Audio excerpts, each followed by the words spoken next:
Should have sound. All right. And is my echo actually gone? Sounds like it. I don't hear it. I don't hear an echo. I don't think Knox ever heard How the does echo, but yeah, I don't hear it anymore either. I'm not going to question the gods. I don't know what the hell's going on with that echo. Hi, everybody. Welcome to Monday Night Vampire the Masquerade. I'm Pixie Phoenix, and I'm joined tonight by Knox, our storyteller, Skot, who plays Idaho, Zack is Victor, I play Alice. I see Trauma's already in the chat. Welcome, welcome. Happy Monday, everybody. How's the crew? What was the weekend like? A lot of time doing a lot of prep work, a lot of housework, just Yeah. a lot of work. Adulting. Yes, Yep. much adulting. Such wow. That was a lot of our weekend. Mm-hmm.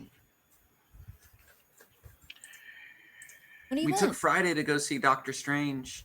How was it?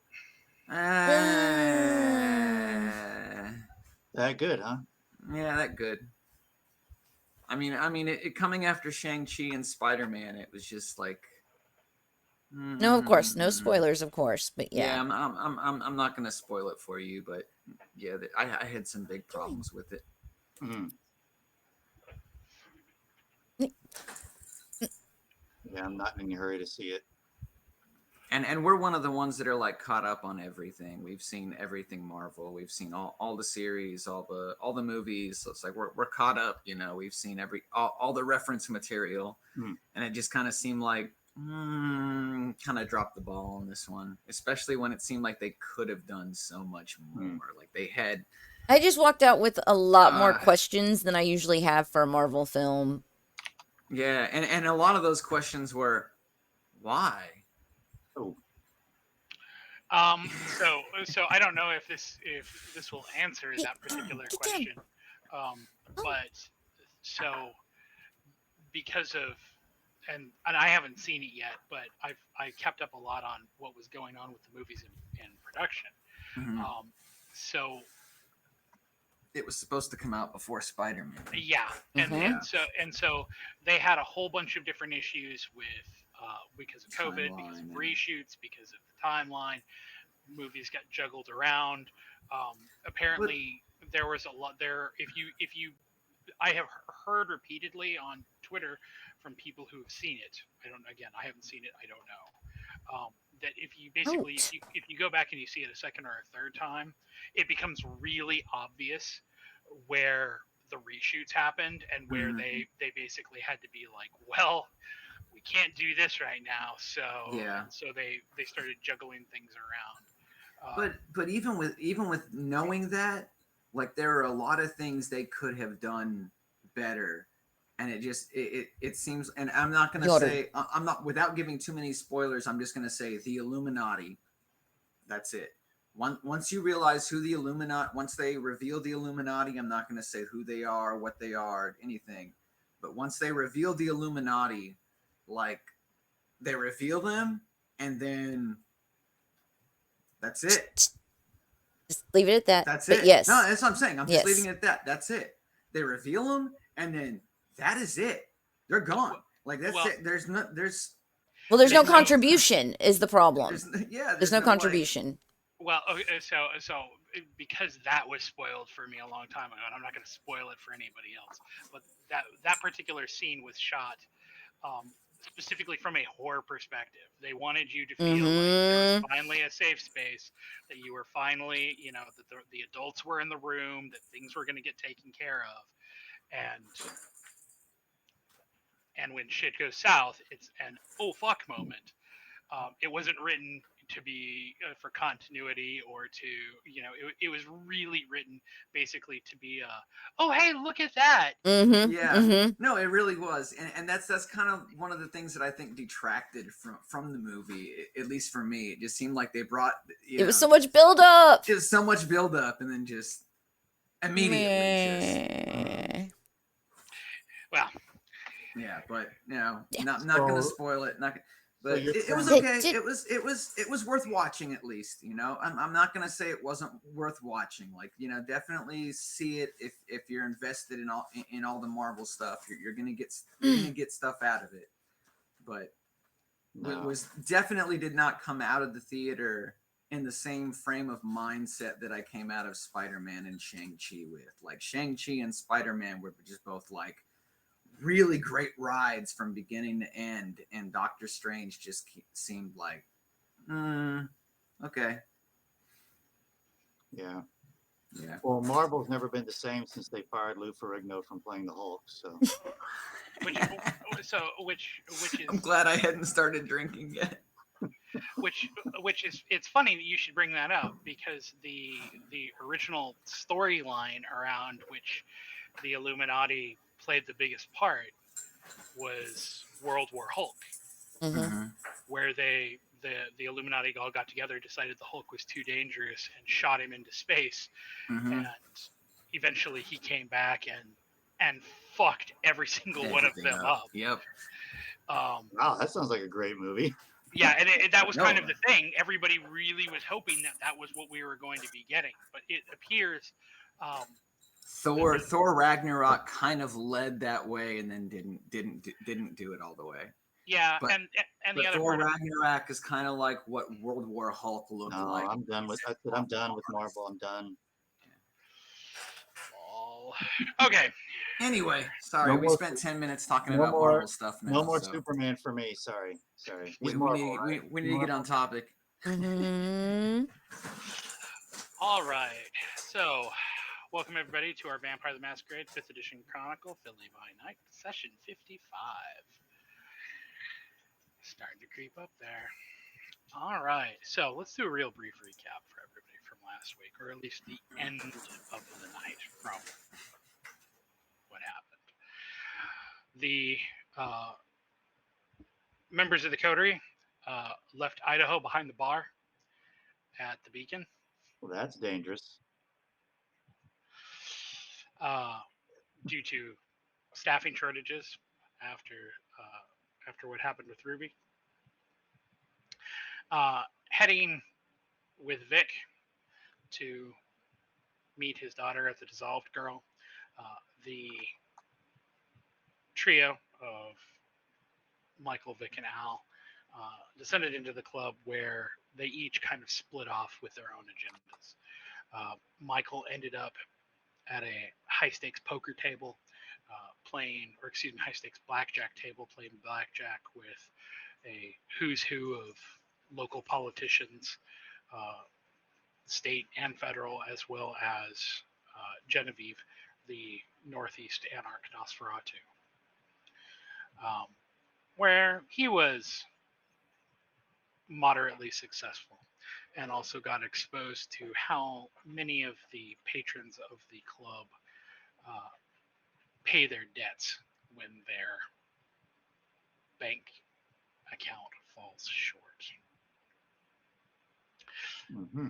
Elsewhere, Alice went to follow up with the juriest little vampire in existence, Nora, and found her talking with Uriel, a coat check girl who was also an experienced practitioner of Bahari. Having made a contact and deciding to head back to Michael to talk to him about it, Alice ran into Cyrus and Reese, and got a, shall we say, up close and personal look at how that particular relationship plays out. While this was going on, Vic was watching his daughter deal, quite literally, at a very, very private table where Royce was also in attendance. After the table cleared out, Madison discussed a little bit of what was currently going on in Philadelphia with the Hecata. To interrupt briefly, Royce opened his fucking mouth. when he saw me there, he opened his fucking mouth and was like, well, I guess they let trash in here too. And Madison slapped his ass, or like ripped ash across his cheek. Bitch slap. Bitch like ripped his face open. Didn't she tell him to get off her table after that? That was about the point when the table adjourned and she sent everybody away. That's worth price of admission right there. Mm-hmm. Oh, nice. That's good. Nice. Okay. So sorry to interrupt. I just thought that was good. That was good. Slapped the taste right out of his mouth. The slapped the skin off his face. Mm-hmm. After which, having given him a bit of insight into what was going on with the Hekata, gave him a job offer to ponder. Heading back to the beacon and to the apartments, the coterie noticed that all of the usual suspects in terms of thin bloods were no longer there. When Michael headed up to check in on Eugene, she found him suffering substantial wounds, having had over half of his body set on fire. Holy shit. He was missing an eye too, I think. Damn. As the evening ended, Alice went with Lane through Ruby's things, attempting to find some place, something to attach to Ruby to give her a place to start looking. And Lane provided her with a very old ID, which Lane believed was still her childhood address where her parents lived. With all of that said, the skies in Philadelphia tonight are blanketed in low clouds.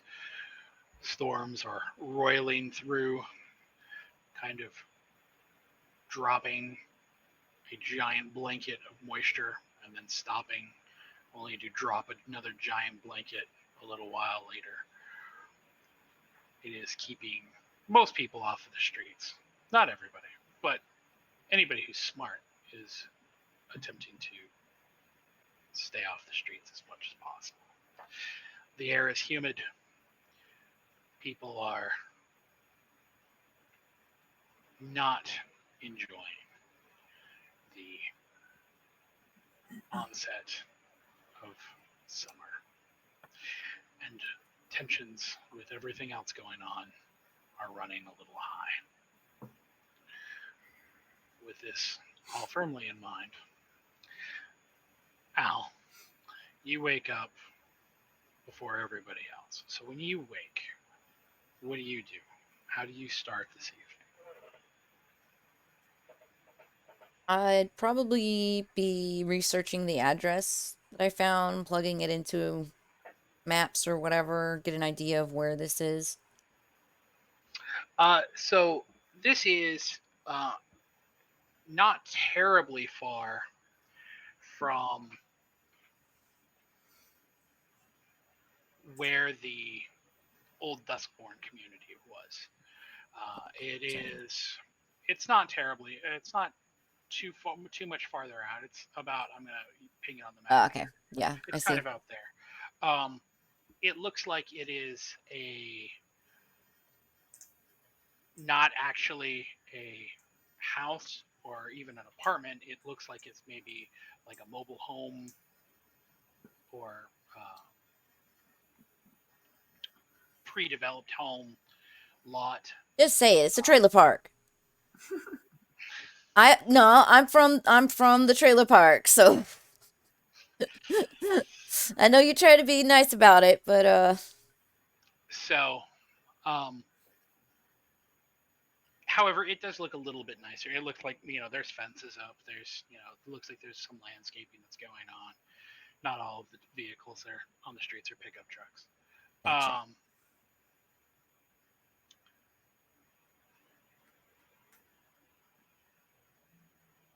Lane has already headed down to the bar. Before she has headed down, um, she asks you what you're going to do about your bar.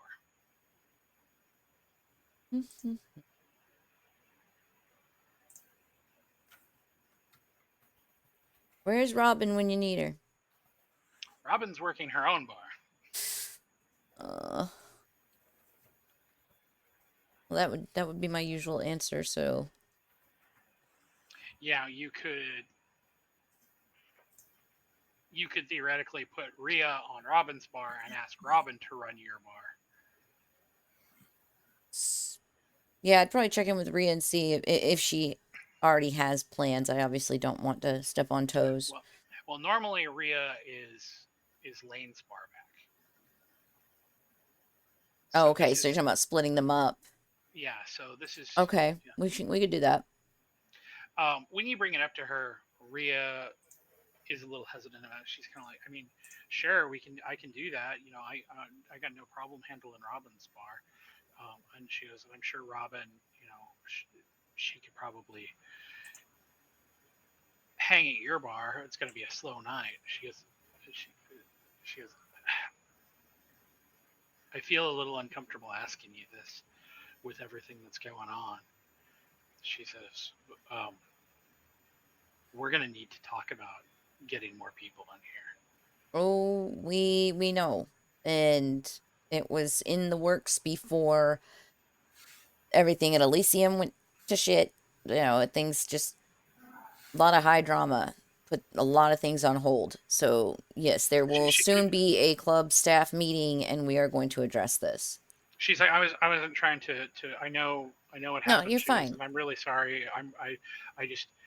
She's like, it's just, it feels like we're spreading ourselves thinner and thinner and thinner. And I was talking with Romano today about, I guess now Vic is going to be running, part-time here and part-time elsewhere to help shore up somebody else's. She goes, it's just. Believe me, I'm not exactly happy with that decision, but it's Vic's to make. But yeah, it's even what you're right. It's one more person down. And obviously the faster I find Ruby, then we can see where we all stand and hope that she's okay, alive. So that's kind of my goal for tonight. If you can put up with things, at least for tonight, and let me do some investigating. Let me see if I can track down Ruby. And then in the coming nights, we'll set, things up with Michael, and we'll all sit down and hash this out. She gives your arm a little squeeze, and she goes, we got you. She goes, we'll take care of it. Thank you. Idaho, when you wake up, where do you go? What do you do? Is Idaho aware of what happened to Eugene? I'm not entirely sure. We could theoretically say no, just because Idaho probably would have left the club after bartending to go spend his like $7 in tips at a jiggle joint, and then going to the high table. Okay. All right. So he does. All right. So I'll do my typical drive to the apartment. Kind of. When you get to the apartments, when you first get there, there is barking. Awesome. Who is it? So 2 gangrel. No. No, it better be 2 chihuahuas. So when you get in, Moira has 2 large kennels nice. that are sitting outside of the front office. one of them peeking in is it's a mutt. It's kind of black with brown spots on it. Some sort of Rottweiler, pit bull, something mix. It's got some pretty heavy scarring on the muzzle and on the body. You think one of the ears are cropped, the tail's cropped. It looks like it was probably either a bait dog or a fight dog, one of the two. That was rescued. The other is a Siberian Husky. With let's just sell that one. It looks like it's probably not a pure Siberian Husky, as the eyes are matching. They're not. It doesn't have heterochromia. It also looks like the fur is a little shaggy, so you're thinking maybe it's like a German Shepherd Husky mix. Both of them are very loudly protesting being in their kennel. Okay. So I'm assuming Brutus is really having not much of a reaction to them, or is that not the case? Brutus is basically just sitting by your side. You have not told him to react or to be aggressive towards these dogs. That's true. He knows that they are likely relatively small on the threat level, so it's not really. He doesn't take up like a defensive position or attempt to but it is very. You definitely feel like he is keeping a very, very eyes towards you, watching what you're doing, how you're approaching the situation. Okay. Cool. So is Moira out there with the dogs, or is it just the dogs are out there? The dogs are in are basically in the hallway, in the kennel. When you look into the office, it looks like Moira is on the phone. All right. Well, then I'll just go over and try to talk with the dogs myself. Maybe get them to calm down a little. Oh, do I need to check for if I am hungry this morning? We have not gotten there yet. Okay. We will get there. All right. You do, however, need to roll to see how the dogs react to you. So this is going to be your animal kin and your charisma. Actually, no, it would not be your charisma. It would be your animal kin and your composure.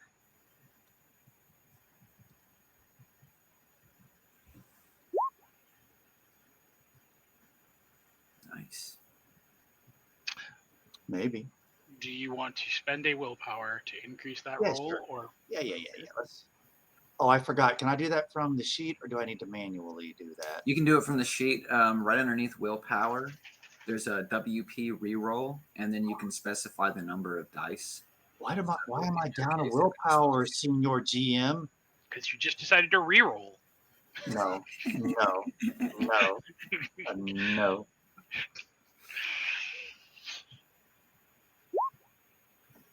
So, what are you trying to what are you attempting to get the dogs to do? Are you just attempting to get them to calm down? Are you attempting to kind of ingratiate yourself to them, or I'm trying to get them to shut up and then kind of do a little initial bonding thing with them. So, get them to calm down and kind of have a little bit of a Vulcan mind. Some kind of a mind meld or some sort of just a general interaction.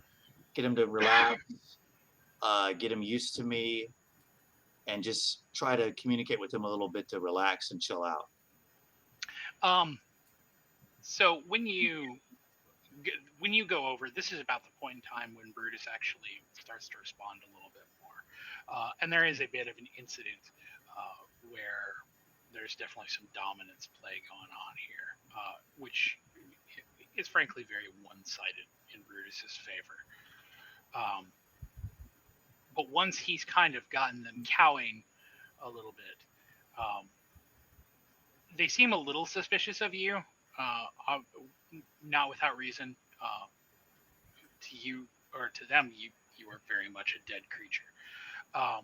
But they, between the interaction with you and Brutus and them, and kind of getting around, they come around reasonably quickly to being around you. It doesn't take a whole lot before you can pretty safely reach in and scratch their heads or Good. whatnot. So I didn't waste those 5 points in animalism. All right, good.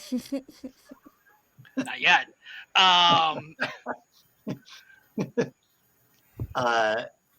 And are they both male? One is female, one is male. Okay. I'm kind of waiting for Moira to show up, but if she never does, I'm curious if they already have names.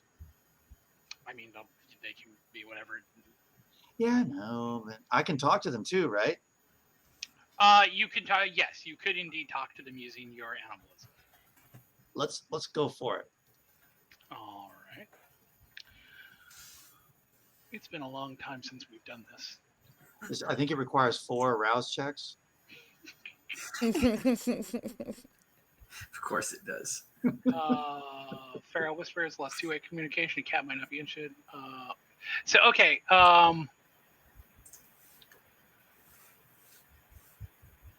It does require a rouse check per type of animal chosen. So yes, it does require an no, simple communication requires no dice pool. So what are you attempting to communicate? So basically just kind of more of the reassurance. Mm-hmm. This is your new home. We're going to be good to you. There's nothing to fear here except the constant attacks from supernatural creatures. I'll leave that out. And just kind of more of this talking to them. And I don't know if there's some way for a dog to convey what it's used to being called, but if there is, I'm kind of curious. They're not puppies, so I'm like, they must have had a name at some point. So I'm just kind of curious if there's some way for me to figure that out. If not, I'll just make up new names for them. When you reference that,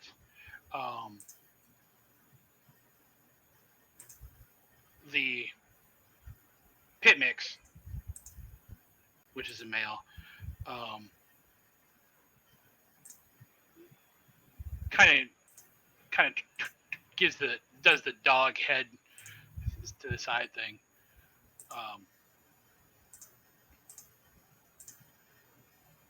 And it's kind of like the most common. He's kind of like always told fight. Okay. And I'm gonna basically say, okay, we'll figure out a new name for you, buddy. The Husky German Shepherd mix.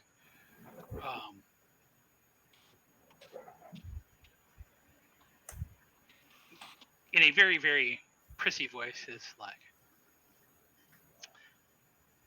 I was always called Mercy. Mercy? Oh yeah, that's a good one. We're keeping that. Mercy, sick 'em. It's too good to pass up. Oh, the other one, Rocky. That's a cool name. He's always told to fight. Get back in there, kid. Get back in there. Okay, let's just imagine that popped into my head, or Al can suggest it later, but that's definitely going to be the name. I love it. So you're naming the pit mix Rocky. Yeah. And we're keeping... That means the next one is Creed. No. Next one is Bullwinkle. That's right. There we go. Hell yeah. Hell yes. So... I want to be a giant dog. I'm going to name it Fluffykins. I thought I thought Knox was gonna say Fluffy. He got all soft and prissy. It's Fluffy. I was ready. I was like, yeah, that's cool. That's cool. Okay. So, Moira sees you and kind of nods at you through the glass and kind of waves you on. It appears that the phone call is going to be going on for a while longer. Alrighty.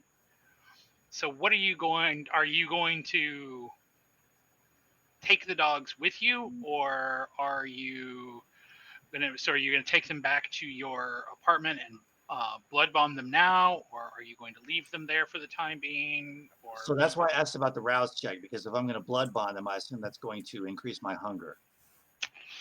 It will. Will require about a dot's worth of blood to bond them both. So I was curious because, well, what's my hunger at right now? Probably. I was actually going to say, given the state of what you did from last night, I would say your hunger is probably at a 1. Oh, okay, cool. So yeah, all right. No, I'm not going to be worried about it then. Let's go to the apartment and blood bond them. Okay, so you're going to head to the apartment and blood bond them. While you were there doing that, Vic, you wake up. What is your first thing that you're going to do? I guess just going down and seeing what everyone else is doing. I don't necessarily have too much on my plate right now. The main thing that I wanted to bring up was that we need to like try and recruit, or like try and get, I think that might need to be our next course of business, is like either trying to recruit or trying to make new vamps or something. But so still call Samantha. But that's more of a decision for when we meet everybody. I'm just Okay, so and knowing that, so where are you? So are you heading down to the bar to check things out? Are you heading down to? Yeah, I could head on the bar for now, or to the club wherever people are in the club. I figure the club would be starting up and people would be congregating over there. So when you get over to the bar, there are actually not that many people who are outside. In fact, there's almost no one. There's a couple diehard regulars who are standing outside, 2 or 3 of them, but for the most part, it is Didsville. When you go inside, Romano and Harvey are there. From the front door, you can see that Rhea is. Robin is helping Rhea set up that front bar. When Robin sees you, Vic, she kind of puts Rhea on hold for a second, which causes some fairly obvious consternation and groaning from Rhea. As Robin kind of bounds up to you and is like, "Hi, hey, have you seen Idaho?" Oh God, I'm not. Not this morning, but I'm sure he's around somewhere. I'm sure he'll show up soon. She's like, "Okay, is he okay?" As far as I know, he's fine. He was here serving drinks last night, so I'm sure he'll be fine. She's like, "Oh, I saw him. last night." But she goes, Yeah, I got my $7. I'm skipping town. As far as I know, he's fine. She's like, "Oh, okay. How are you?"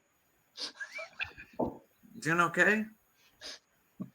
She's like, she kind of like stands there like awkwardly for a second. She's like, so you're quitting? Oh no, not quitting, just expanding. She's like I'm gonna be splitting some time. I'm not gonna be leaving here until I'm not saying leaving, like, I'm not going to be splitting my time until I can make sure that everything is, we have fully staffed and fully, staffed up over here before, so. She goes, "Oh, well, good. Well, I should probably get back to helping Rhea in the background. It's like, yes, you fucking should." My girl.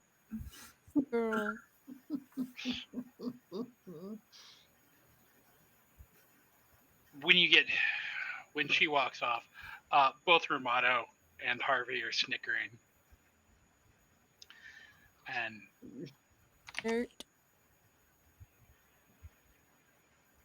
Harvey's kind of like, man, between what's going on here, he goes, at some point, I guess we're going to try to reopen Ten Toes, right? So we're going to need people over there. He goes, yeah, and now you're taking up, you've got a position, at the other at this new place, he's like, man, it's time to. He goes, I don't even know. He goes, the recruit. He goes, can we hire? Do we just hire some more security guards? Do we just outsource this? Or he's like, what do we? How do? Trust me. That's our first order of business too. That we're working on that right now. So I'm not going anywhere until we can at least fill the gaps. And when I go, I'm not going to be gone permanently. I'm just going to be splitting my time. So I'll still be here, sometimes, and I'll be at the other club sometimes too. But this seems like a good way to branch out and at least open ourselves up to the Hakata and a lot of the other high politics that are going on. So this is kind of what Michael had gave a thumbs up to. So I mean, while this is going to be coming in the future, this isn't, I'm not leaving here until we've filled ranks, and I'm not going to be leaving here permanently. I'm still going to be spending a lot of my time here too. So this is about the point when there is a group text that goes out. It is from Moira, where she tells everybody that Michael is going to be tied up with business tonight, and that he will not be able to be heading out for any sort of adventures. And the next line down is in parentheses, business equals taxes.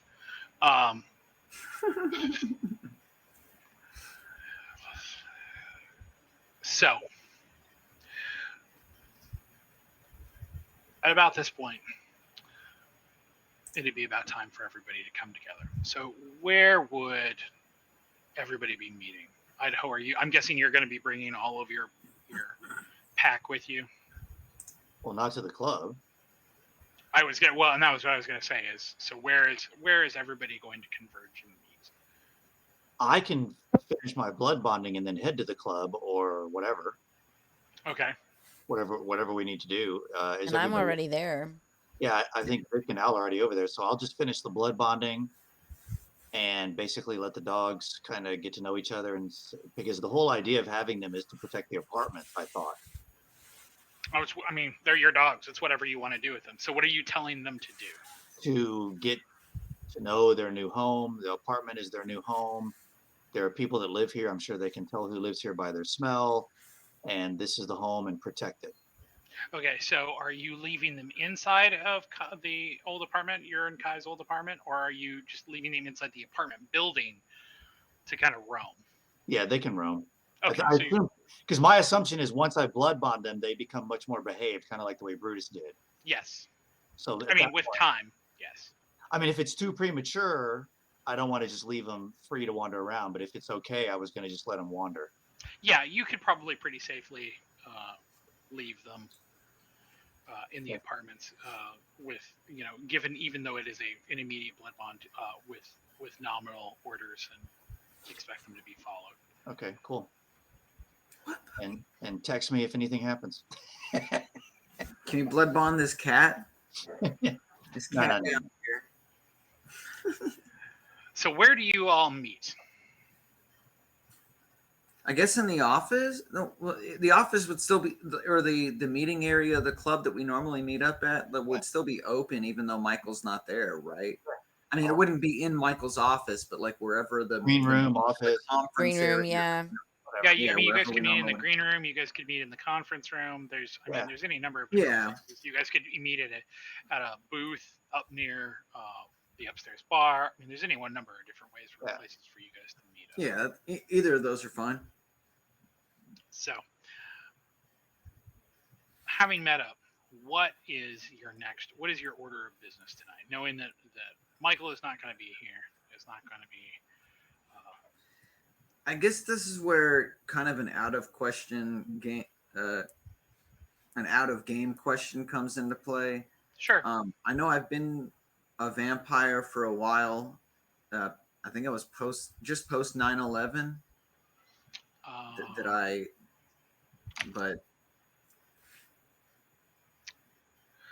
2004 is when you were embraced. Yeah, so like 3 years after 9/11. So like in my time, do I know anything about how best to like recruit or any would I have been, I'm trying to figure if that's something we can at least start the preliminary process of without Michael. I'm not saying we recruit anybody tonight, but can we at least like figure out like what would be a good place to like look for candidates or this is kind of a meta discussion, Mhm. but so out of the three of you, the only one who in the group has actually turned another kindred has been Alice. Okay. Now, each of you has had some experience with ghouls or blood bonding. Idaho with your dogs, Vic with Romano, Al, And then for a brief time with Andrea. and then Al with Lane. So the mechanical part of this is known basically to everybody. How to do it all the way to creating new kindred. That's not an issue. The biggest issue again, and this was kind of the crux of the discussion you guys had last time, is that and something that Moira brought up is that the oh my God, I'm so excited! I wish I could wet my pants. This life are probably the ones that are most should least likely to or should least be able to have the powers that come along with it. Right. It's like politics. The people that deserve the offices the most are not the people that are going to go for them. People. So are we also kind of having this conversation in the game as well? I would assume probably. I guess I would be very curious to know. So, I don't know if Idaho knows this or not, but Idaho's going to just straight up ask you guys, how long have y'all been vampires? I'll let them know then.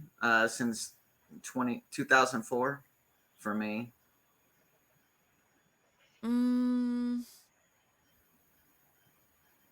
I've been around since what, the 80s? No, you were born in 72, but you were only embraced in 2002. Oh, okay. Yeah, So, I'm just stuck in my 80s vibe. Okay. So is that why Ruby was a thin blood? Well, I think the reason Ruby was a thin blood is because of our generation. Like yeah. When we're so low, to put it vaguely, we're so low on the vampire totem pole that any new vampires that we create have a possibility of being thin bloods, just because we can't. Okay. We So don't have. It's your generation, not how long you've been a vampire. Yes, it's how pure your blood is, not how long you've been. How the heck would I know? I have no idea what generation I am. You'd probably be the same generation we are, because anything under us is a thin blood. Yeah, but who's to say I'm not like 3 or 4 generations above? You know what I mean? There's no way to know. I think you out of game. I think you would know because if you were higher, you wouldn't be able to drink blood from like drink from blood bags. Correct? No. No, your generation has nothing to do with your blood potency. Okay. Potency is separate. Okay. So out of game, I know what generation Idaho is, but in game, do you? He does. Okay, yeah. I don't know. Okay, out of game, I know that he was directly created by Cain because but so is there any way to find that out? So that's kind of what I'm asking out of game and in game. How do I find out what generation I am? How do I know? So there are a couple different ways to, and this is a pretty meta discussion. But one of those ways you would have at least a reasonable knowledge of. I'm double checking to make sure that I am correct in my Bloodwalk. No. It says on my sheet generation 2.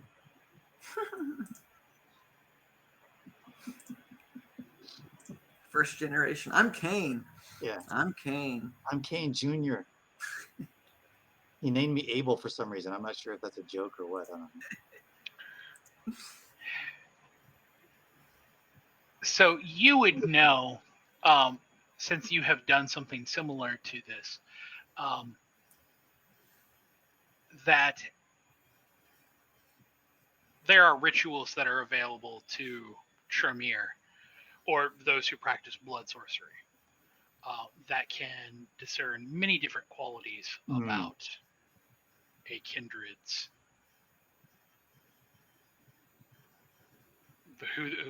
about their sire, about their lineage, about their potency, about their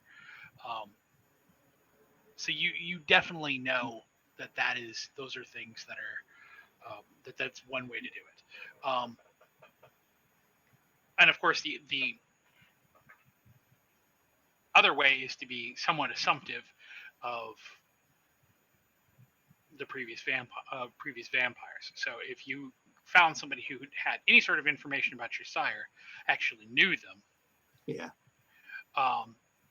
And could give you any sort of information about how old they are, you could probably make some inferences about, if they're, let's just shooting the shit here, of course, just being like, well, if they're like 120 years old, then it's probably more likely that they are a lower generation than they are a higher generation. Yeah. Whereas if they've only been 40 years old, then it's probably more likely that they're, towards the end, or even that they're like a 13th generation and I was a lucky one-off. Yeah.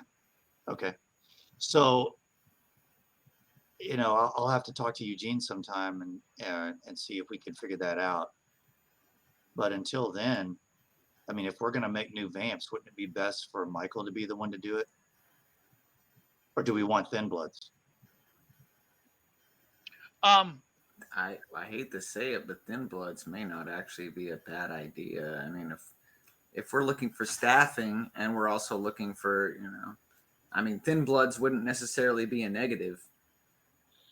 If we're talking openly, like Thin Bloods wouldn't necessarily be a negative. I mean, like Ruby had, before she ascended, she had the ability to go out during the day and like do things that we couldn't. So like Thin Bloods, depending on how they're, may not be a bad thing necessarily, but I mean, I could always call Samantha and get us like 10 new kids here soon. That's not a bad idea, honestly. I mean, you've got someone who's willing to participate and like is already like Yeah, that's a little. That makes me feel a little nervous. Yeah, I am too. I don't like that. About the new recruits, like I want to make sure that whoever we recruit, we're not just like pulling people in blind. Right. Yeah. The whole thing with Samantha. That's the hard part for me is to like try and figure out how to recruit without like just pulling people in blindly, like maybe we should. We've always been trying to make new allies. Maybe one of those ways is start offering some jobs, giving people some, reason to get up in the middle of the night other than feeding. Yeah, we could bring people into work here, and that could be sort of a trial as well. I mean, but I think it should be both. I think we should pull in full bloods, but also like we did with Robin and but no, I'm not talking humans at all. I'm saying we could try to reach out to the community and bring people in at the same time, bolstering our numbers with some fresh blood. Yeah. Our own ghouls or Thin Bloods, however we decide to take that arena. Now, as kind of as a meta discussion, the individual bloodlines typically seek out, whenever they're looking for new kind to sire into kindred, typically seek out things based on either their clan's prerogatives or kind of personal prerequisites. To give an example, Ventru in particular almost never sire unless they think that this person is going to be an asset. Right. If they think that this person is going to be a future asset to their machinations, to their businesses, to their things like that. If they can't see that kind of value in them, then they won't sire. Mhm. On the flip side of that, which is kind of a very pragmatic way of looking at it, where Nosferatu almost entirely sire out of people who are either kind of the dregs of society, but are still able to maintain their humanity, or people who they think can handle the isolation that comes from being part of the Nos. Because that transformation is so monstrous, and because it is painful, unlike the rest of the kindred, the transformation for to go from being a Nos, or from human to a Nos, is several days of excruciating physical change. Yeesh. It's not like the other kindred where it's like, oh, hey, I drink, I die, I come back. For Nos, it's the dying process takes days. Yeah, that's why they come back disfigured. So they basically choose people they know can handle it. They specifically try to single out people who are going to, come out of this and still be strong. Right. Well, I mean, we could always reach out to people we know. I really don't know a lot of full-blood vampires that I would even consider. But maybe Sabine knows some people. I mean, at this point, I'm assuming after last session, even though I wasn't here, that Idaho would have been filled in at least on all the major shit that went down at Elysium, since he wasn't there for it. I would assume yes. Okay, so I was Elysium. I remember I left early. Oh, right. Okay. So I didn't know that what had happened with Ruby and Shaw and Gigi, and that I did see Charles get killed, didn't I? Yes, you were in the room when Charles lost his head. Yeah. But I'm not sure if I saw Victoria by it or not. I don't know. But anyway, so yeah, he missed some of that stuff. So yeah, I was going to actually reach out to Sunny and see how things are going with the Nos after they lost Gigi. And who knows, maybe she knows some young vamps out there that need some opportunities. Yeah. So what are you guys staying together? Are you guys kind of going your separate directions to kind of follow up on leads? Like, what is your first? I'm making it very clear that my first priority is Ruby and investigating, trying to find her. If anybody wants to join and help, it would be appreciated. But I know we are short-staffed. I got coverage for myself, but if anybody wants to tag along, we probably need to double check that there's coverage in the club. Yeah, I don't mind joining along, especially since she hung out with me last night with my mission. So I don't mind, returning the favor and helping her out. So I would say between already getting coverage for your bar and the fact that Michael is basically staying in the office to with Moira to do taxes, that you've got there's coverage and people are enough to go around. So it's not. It didn't seem like it was a too busy night. It was. Yeah, and it is also a really dead night. Okie doke.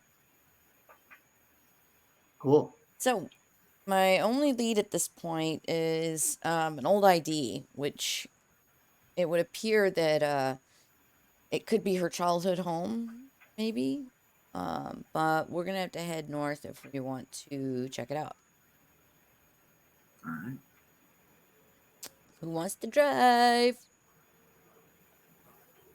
Hello, let's go. Let's just hop over the hearse and I'll do it. Okay, so you guys. This would be about the appropriate time to do a little bit of housekeeping. Oh, now. Yeah, it's too late. You missed your window. Too late to apologize.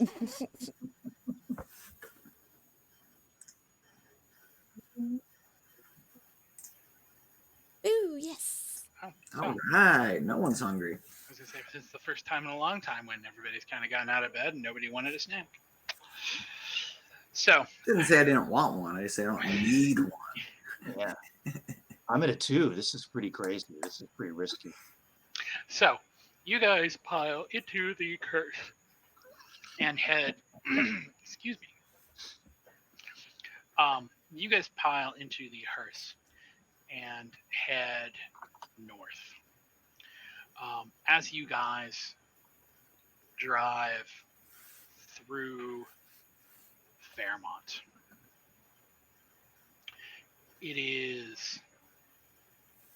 there's traffic on the road, but now maybe more than in a very long time, the woods seem very, very still. There's not a whole lot of activity going on out there. There's nothing. It doesn't look like there's the normal amount of people who are kind of milling around doing things. Fairmont seems almost even a little alien. Kind of want to send them a message. Just be like, hey, hope you're doing okay. Let us know if you need anything. Yeah. Let us know if we can recruit your hybrid. Oh, yeah. He's a boss. No, as you head further north, driving right past the turnoff to Sabine's old club, heading past the former Duskborn community, and then driving for a while longer. It is, when you get there, there are a lot of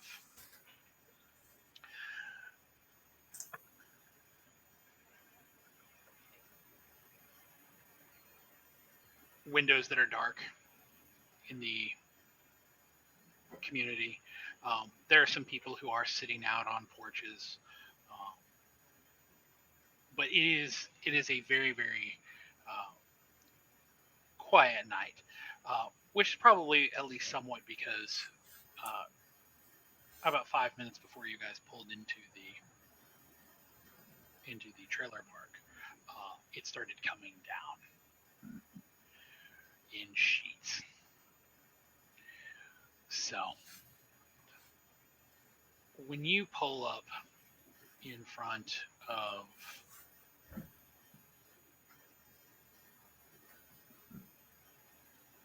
the trailer park, or rather in front of Ruby's parents' house, it is poor. There is a tattered American flag, oversized American flag on a hanging, almost draping one of the corners on the ground, hanging from the front porch. There are some old wicker chairs. Some of them have holes in them from being worn through and used so much. Some of them looks like people have tried to duct tape like sweatshirts and stuff over the top to give them some stuffing. The grass outside is mowed, but it isn't edged, which gives it kind of a weird, bold sensation. And there's no fence in the yard either, so it just appears to be kind of it is the feeling of not poverty to the point of starvation, but of never having enough, never having every bills are always a little late. There's never enough money to go around. Tons of Wonder Bread and maybe a little bologna, but not too much in the way of condiments in there. But there's nobody who's sitting outside, and the lights are all off when you get there. Are there any vehicles in the driveway? There is a old beat up Chevy that is on blocks in the grass, and there is a car of indeterminate make and model, as it does not have any of those features still on it. They've been ripped off. That is sitting in the driveway. One of the tires is so low on air as to be almost flat.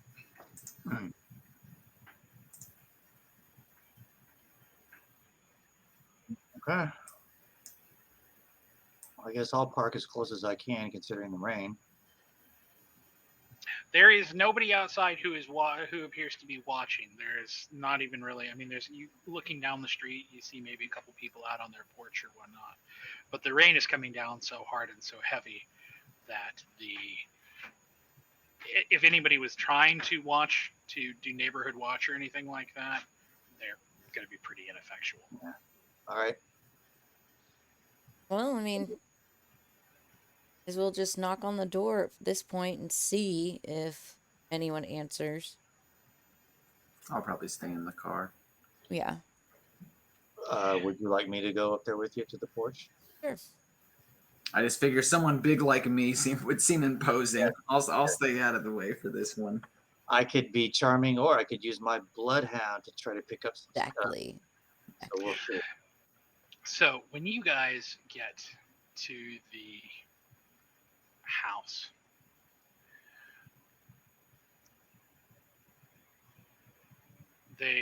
you knock on the door. There's no answer.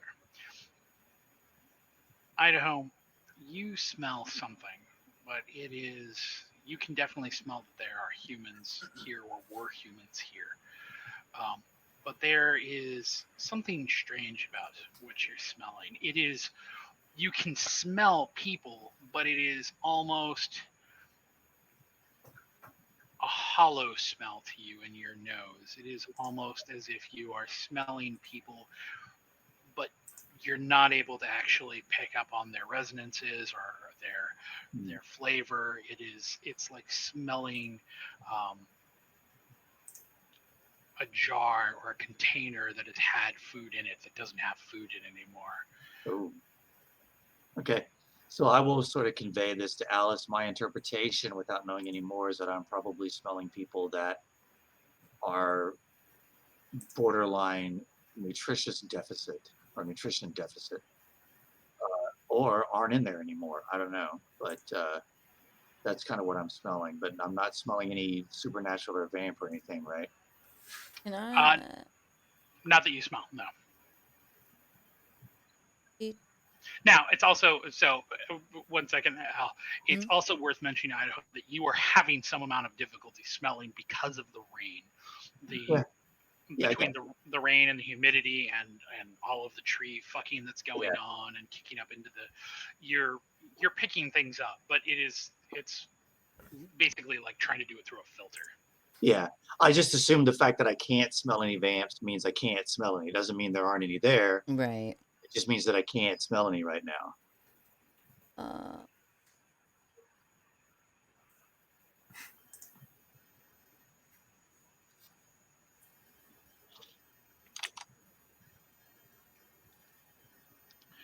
What are you looking for? I guess I didn't put it in carried items. I was just wondering if I would have got to bring along like a lockpick kit, being that we're going out on an adventure, but I don't see it in my We don't need that. other possessions or anything. I mean, I would assume that you could, given your ability to turn invisible, if you really needed to get inside, that there's any number of different ways for you to do that without being seen. Oh, really? I thought that might be hard with the rain. Or one of the reasons. Or Vic could just reach you onto the top. Yeah, I could. I'm guessing it's just one story, so at this point, like, there's probably not any entry from the top. It would just be a matter of kind of circling the house and seeing what we can find. Possibly an open window, or the back door just miraculously is unlocked. Yeah, I figured the heavy rain was going to be a complication with going in with using obfuscate. But... So, Al, what's your larceny skill? A big fat 0. Oh, because I have a 2. Oh, Yours is higher than the rest of it. Mine's 1. You got a 2. I was a street kid, man. Come on, you got to know how to steal them. I mean, I got streetwise, but I guess that doesn't quite. Yeah, I got streetwise too. So if we don't find anything open, I can at least try to get us in. But let's do a little walk around. Yeah. Okay, so would you guys? So you guys are going to just kind of walk away, and then are you going together around the house? Are you splitting up and going around the house? Are you? Let's just walk together around the house. Telling Vic to drive the hearse straight through the front door. No. We're just literally stepping off the porch and making our way together around the trailer, checking windows and checking doors. I'll field goal that right through the front door if you need me to. So when you guys get around to the back of the house, the backyard is in the same kind of shape as the front yard is. The grass has been mowed, but nobody's done any edging. No edging. There are in the back. It looks like there is a motorcycle back there that is missing its tires, and the engine is completely rusted out. It looks like maybe it's somebody's once upon a time project that they just basically left out to the weather. There's a shed that's out there that's missing one of its doors. It doesn't even look like it's actually got anything in it. But maybe the most notable thing, so on one corner of the roof, you can only tell because the light is so different. But one corner of the roof is basically caved in. It looks like maybe the weather has caved it in, or there's something that has fallen through the roof. You're not really sure. It doesn't look like it's recent.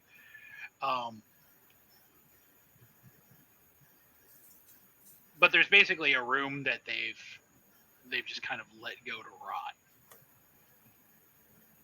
Wow. Well, that sounds like a way in. Mm-hmm. The windows are open in it. There's no blinds on any of them, so it's reasonably easy to, if that's the way you want to go in, to actually climb up and in there. The other way is that on the back, once you get around the back, there is a porch on one side that has a door that goes in. I say we check the abandoned room and just see what that does for us. Yeah. So slipping into the room. So the one thing that immediately permeates both your noses is the smell of mold. Like you climb through there, the water saturation onto all of the flooring and everything like that. You were absolutely positive that the water damage here from repeated rain. This is probably done over a couple of years, maybe longer. Okay, there's a lot of degradation. So you're absolutely sure, like the wallpaper that's in there, the paint is faded and kind of running off. There's rotted wood that's exposed on the corners. This is one of those things where you basically step in there and everything's just kind of dirty. It's not even dirty because it's like grimy or because there's a meth lab in there or anything like that. It's just been left exposed to the elements. Yeah. And there's bird shit on the ground, and it looks like rats have probably nested in there. And my friends. Maybe you could, if we come across any, you can ask. Yeah, I can talk to the rats. But there is at least one door that is. It's got maybe the most cursory boards that have been nailed into place over it. Like it's like literally two. From the inside. Yes, on the inside from the room where you are. So they basically walled that room off. Weird. It's Ruby's room. Yeah, but if it's nailed from the inside, you can get out. Or Yeah, that's what I found odd is if you're trying to wall that room off from the rest of the house, the boards would be on the outside, right? Maybe they just didn't want boards inside the good part of the house. Right, maybe. So I guess let's just check the boards and see if they come off easy. Incredibly easy. They are basically mostly rotted. When you reach up to pull them out, between the water that's coming down already, and the fact that like the nails are kind of rusted. You can just basically pull them right off. Okay. Cool. So now what do? Are you going to push the door open, or are you going to? Let's open the door and continue. Okay, so when you push the door open, the doorknob itself feels like it's locked, which would be an issue, except that the frame around the door is also molded and in a state of disrepair. So when you push on it, the doorknob doesn't move, but you basically push right through the frame. Interesting. Okay. Nice. Well then, hi. We're here. When you get in, it is stiflingly hot in here. There doesn't appear to be any sort of air conditioning that is running. You can hear the hum of the kitchen in the next room down a hall, but there's just like this entire house is just stiflingly hot. It is humid and muggy and Am I able to open a window? So from where you are, you're in a hallway now. Now to kind of back, so kind of behind you, the hallway kind of does like an L, or rather kind of like a snake. So if you look back the L and then around the corner, where the back porch was, is where the kitchen is. So there's so you know where the kitchen is. There are a couple rooms on the hallway, and then it looks like at the very, very end of the hall, basically at the front door, is where the living room is. So to kind of give you kind of a layout, it basically looks like there are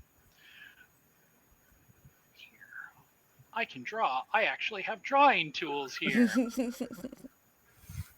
Spoiling us. Okay. And we're going to do this in something stupidly bright so it contrasts. Does this work? Yep, sure it does. Okay. So the house basically looks like, so if these were the sides of the house, the room you guys came out of, so that's the room you guys came out of. And then there's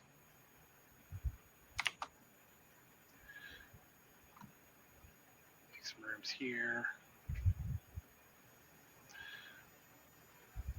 And then there is, so it goes up, and then there's another room like at the front, and then there's like something like that. This is probably a little bigger. So where are we looking? So you're basically, you are here. The map. If you scroll up to the Very top of the very top. green Hold outline. on. Okay. Sorry, I have my map like kind of rolled for our viewers, so it's kind of in between our cams. So. Okay. Well, from this point, I would probably start rolling with Sense the Unseen. There is nothing that you're Okay. not, Okay. that you're not saying. I don't have to roll for that one. I'll give it to you. There's nothing here you're not saying. Then I'd probably start checking the side doors, looking for her bedroom, any evidence that she did live here. Okay, so you're going to head down the hallway like you're heading towards the living room. Starting to check in the rooms. Idaho, what are you doing? I mean, it's not a big place. I'm just gonna stick with her. Let's just go check it out. Okay. The first room that you come into, or so the room furthest to the back, is it looks like some old people live there. The bed, it's a queen-sized bed. It is gigantic in the room. There's only one bedside table. The closet is most of the clothes in the closet are either hung up or they're in plastic bags. There's boxes that are shoved in the bottom of the closet. There's like one of those, like a water cooler, like 5-gallon jug that's full of change in the corner. there are pictures. There's like a cross on the wall. There's an American flag that's been draped on the backside of the door. It is definitely the bedroom of older people. Okay. The bed is unmade, which is kind of a standout for it. It looks a little like there's no dust here. It looks like it was even recently used. Oh. Okay. Any new smell? Any new scents? No, you can smell that kind of hollow, kind smell that I described earlier. Seems a little more intense in here, but it's not any different. Are the windows? All the windows are basically locked shut. So this is a room a vampire could sleep in. The windows are locked shut. There's only curtains in there. Oh, okay. So this is not a room where a vampire's been sleeping, or it doesn't appear to be. No. Okay. All right. Guess we check the next room? Yeah. The next room is in many ways the polar opposite of the other room. It is covered in makeshift posters. They're not actual posters. They are like pages that have been ripped out of Teen Beat or Vogue and been pinned up haphazardly, just making like a collage of different bands and actors and movies and whatever all over the walls. There is a very small twin bed that is in the corner, that is made. The duvet that's on the top of it is like a Ouija board. It's kind of faded. It looks like originally it was black and maybe like black and white or black and like light tan, but now it's a shade of gray. Mm-hmm. And there's a rug on the ground. When you step on the rug inside, it becomes very apparent why there's a rug on the ground. The flooring here is only partially done. It's not like it's exposed to the elements, but it's basically just floorboard here. There's no carpet, there's no padding.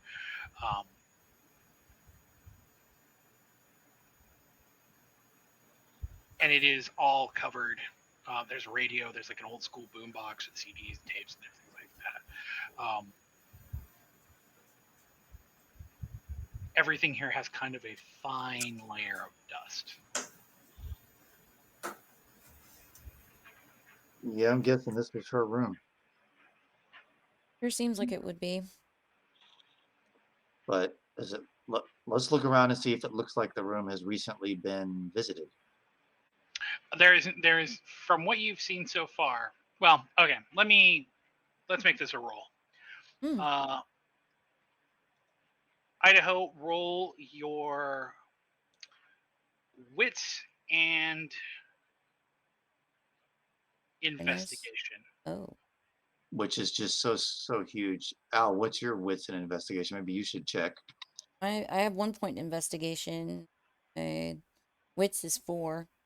You're slightly better. That you want to do the check, or we and can then help. Yeah. Help each other.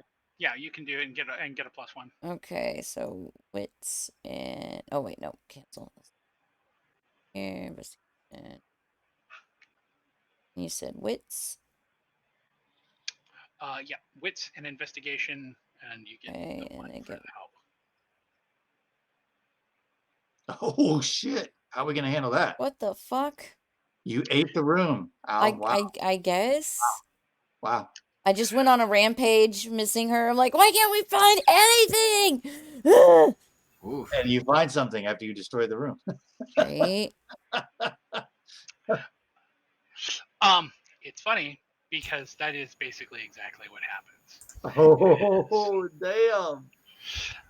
Al, standing in the midst of the room and looking around at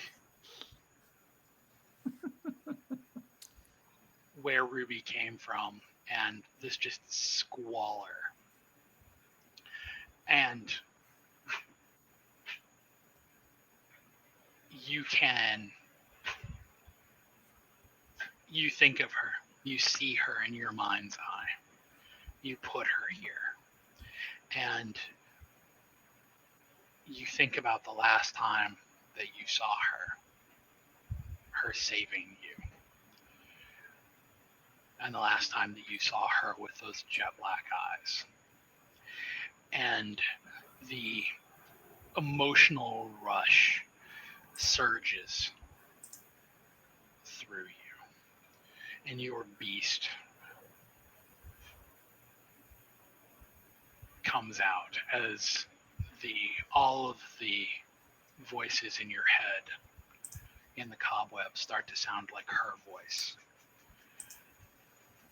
and you start hearing things that you maybe are true, maybe are pieces of truth, maybe are only partial fictions, situations, scenarios, screaming fights, first kisses. You picture all of these things in this little room. And before you can stop yourself, you lash out, grabbing the CD player, shattering it against the wall,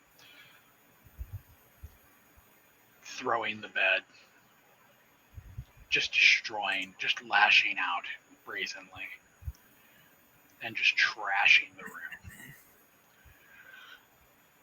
And it's only after,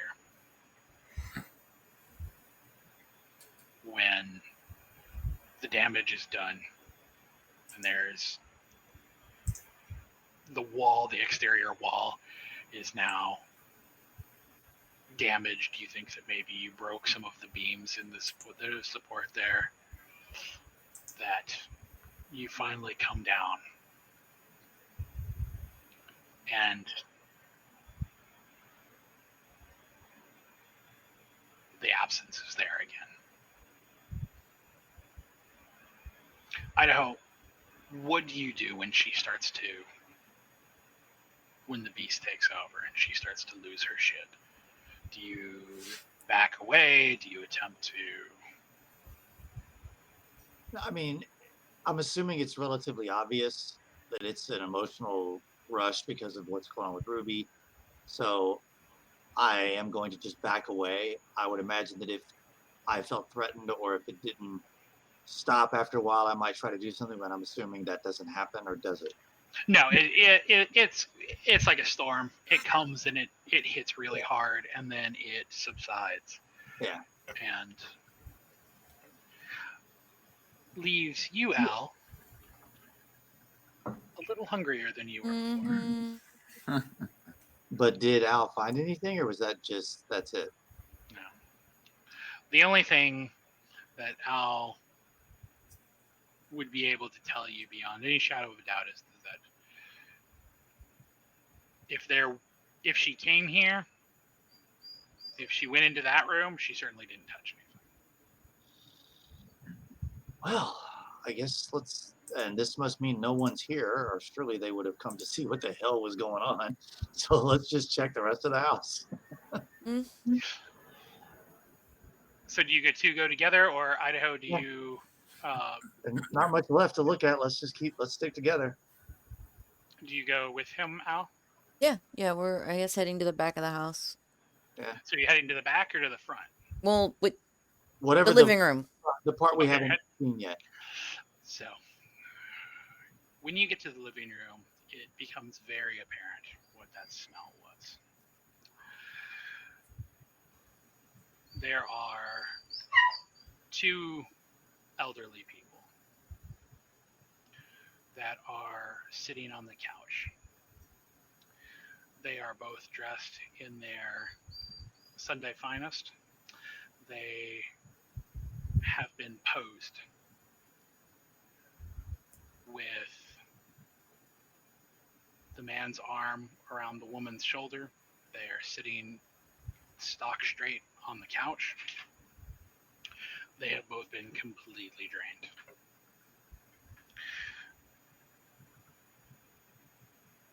Both of their hands are kind of, I guess I should say, his arm is around her, her hands are clasping his. All of this is done with a copious amount of super glue. Oh.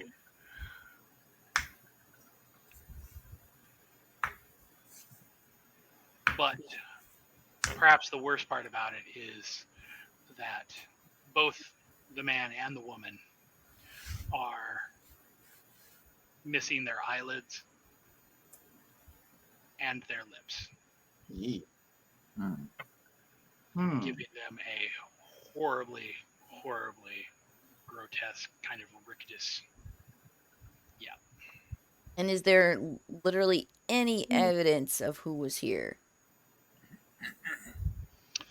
There doesn't appear to be anything that is directly indicative of. Do they have bite marks on them, or are they just missing blood? They do definitely have bite marks on them. Son of a bitch. Well, it just seems all too coincidental for it not to be Ruby. Yeah. And who knows what's going on in her head now that she ate, what's his nuts? Shaw. Shaw. I had a total brain fart. I was going to say Charles, but I knew that wasn't it. After she ate him, this doesn't look good. This doesn't look good at all. Like, this is complete revenge. But do we leave these bodies here to be found like this? I certainly don't feel like digging a hole in the backyard. What do you propose? I don't know. I'm really Take not them that back, worried. throw them in the furnace? I We can mean, do that. I mean, all I'm worried about is the fact that they've got bite marks on them. exactly. Because she's not in the right frame of mind to be thinking about the masquerade at all, apparently. Yeah, this is messed up. I wonder, is it still possible for us to do any checking around? I mean, I hate to leave here without some sort of clue as to where she might have. Yeah. Is there someplace we have not looked yet? You can make an investigation check. Al, you can of course Just reroll. You could do your premonition if you wanted to do that. I Idaho, didn't think about that. You could talk to the rats. Yeah, of course. So why don't you, if you want to try the premonition thing? Yeah. And then I can also try to talk to the rats if there are any around. The rats are probably going to be able, if there are rats around, they might be able to confirm what we are suspicious of, but I don't think they're going to give us any leads onto where Ruby went. Al, in order to do premonition, you need to do a rouse check first. Oh, I forgot. Of course. There we go. It's getting exciting now. High tension. Your beast is in the back of your throat. Is it a 4 now? Yeah. I was a 2 before we even left. Oh, awesome. That's why I thought we were gonna eat on the way, and then we just got going. I was like, okay. Well, the beast whispers in the back of your head and says, "No one will miss him. Just sink your fangs into his neck." I'm like, shut up. I like him. I know, they're right. No one will miss me. Easy. I'll take one for the team.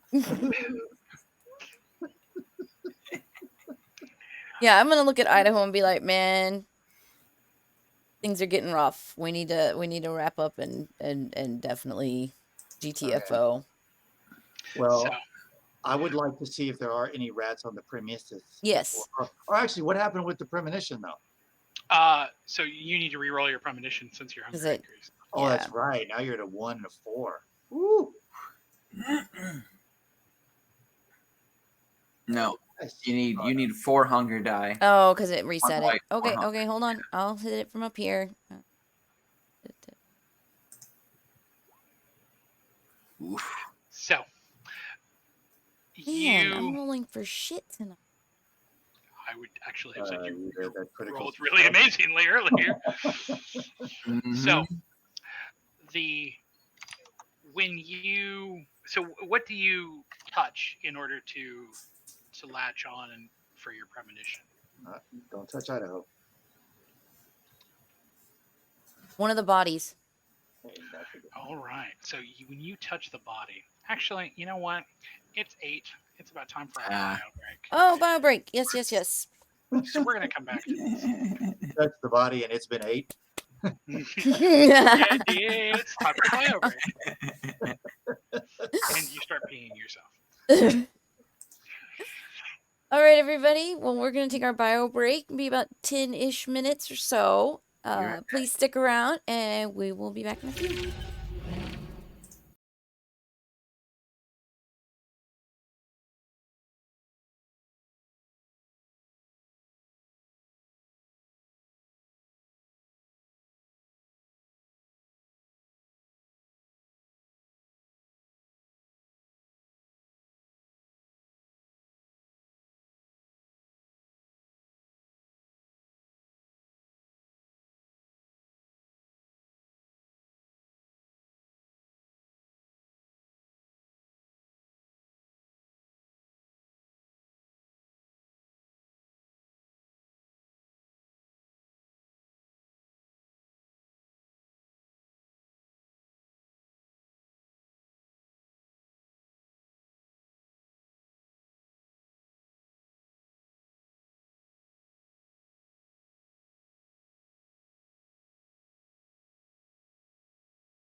There we go. I think we're back. Thanks for sticking with us through the break, everybody.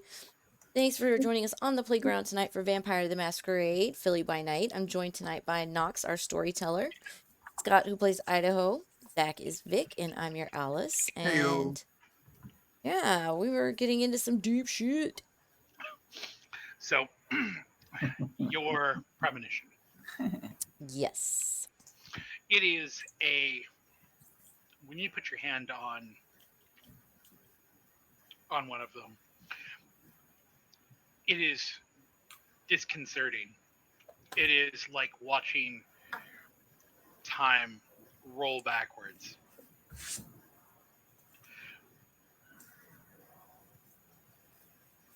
The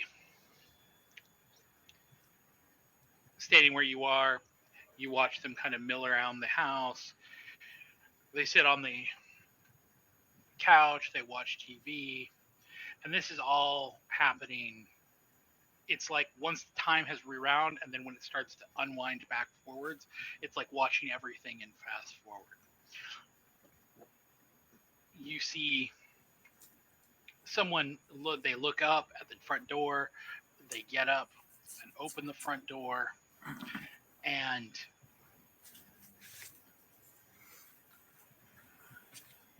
the person who you see bears a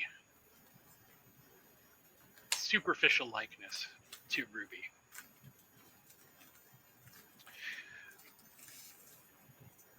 Her hair, which was normally curly and kind of a little wavy, maybe,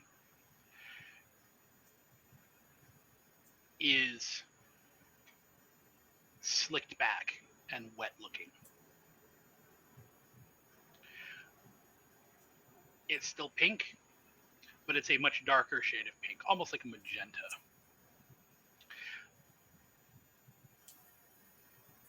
There is a suit. This is not the tattered suit that you recognize so well from so many nights. This suit is tailored, very well cut. There is a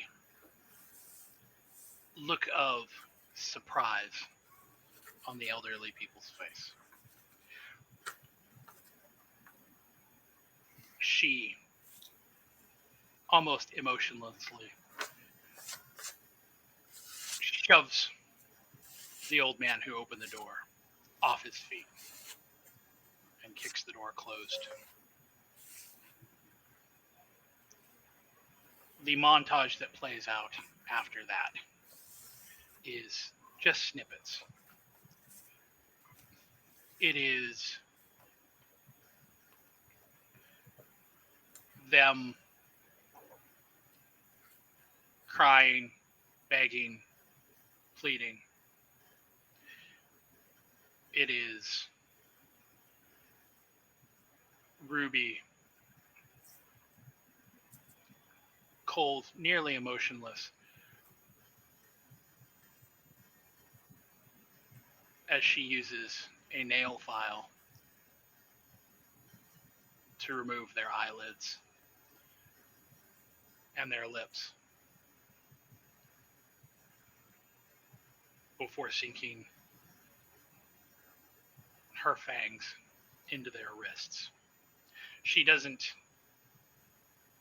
actually bite down when she does it. She uses her fangs almost the way that like a dog bite does, gashing their wrists open.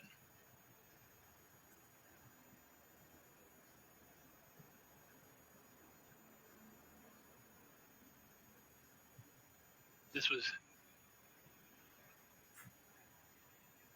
cruelty for the sake of cruelty, monstrousness for the sake of monstrousness.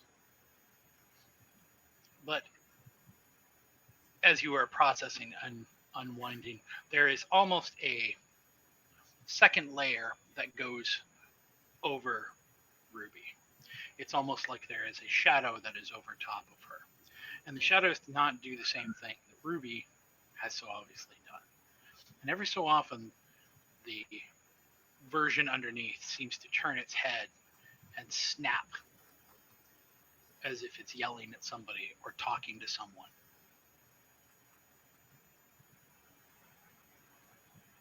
And then you're back where you are.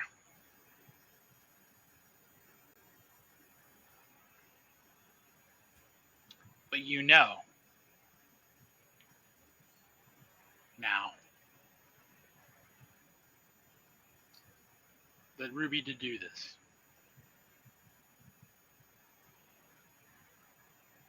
And she made these people suffer. Yeah, I'd probably tell Idaho that we should head back to the car. All right. Idaho, do you want to? You said you had previously wanted to talk to any of the. Yeah. My only point to talk to the rats was to find out if to confirm our suspicion that it was Ruby. I mean, they could still give us any additional information. I might as well check. I mean, we're here. Are there any rats around? So you can definitely hear them scurrying around in the walls. Let's bring them out. Let's have a chitty. Okay, so you are going to summon them. I believe that's a rouse check. Is it? Let me double check that. I know you're so. I'll do it, whether or not it requires me. Yes, it is a rouse check to summon them. And you're fine.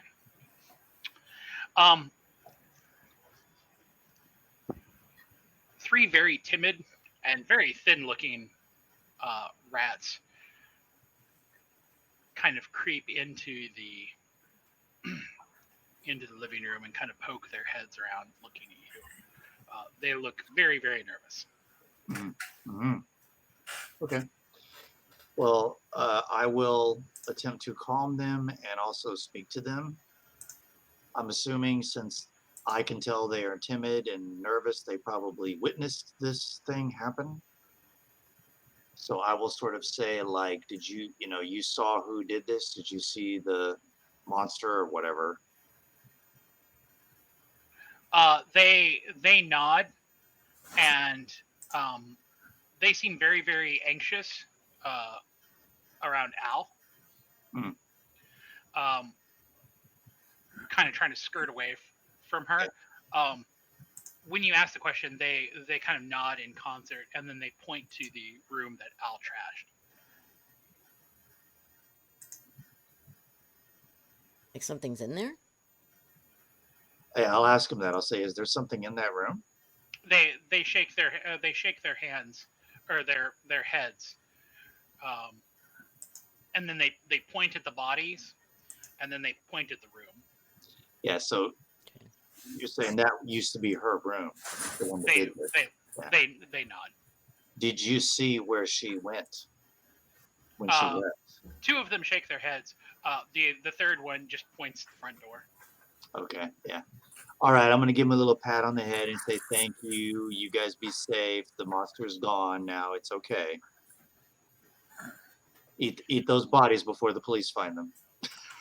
The rats all look at one another. You think if we want to eat that, that'd be eat by now? Take a while. I mean, it's a whole body. Especially the wrists. Eat the wrists. Eat the wrist. Eat the wrist. So, what are you guys gonna do now? I mean, I don't mind leaving the bodies here, or we can take them and dispose of them. I mean, what do you think? Your call.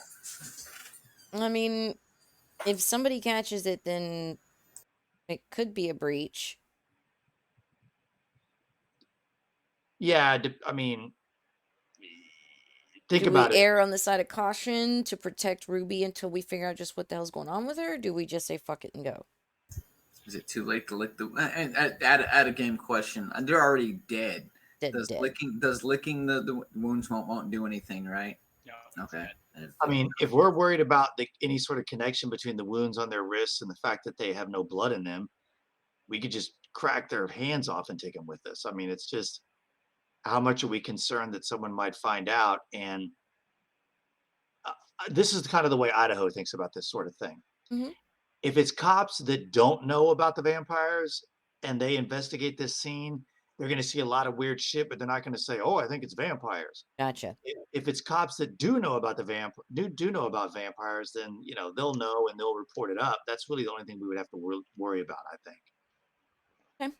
But it's Yeah. not a huge deal. I mean, we can just get Vic to take him into the car if we want to take him with us.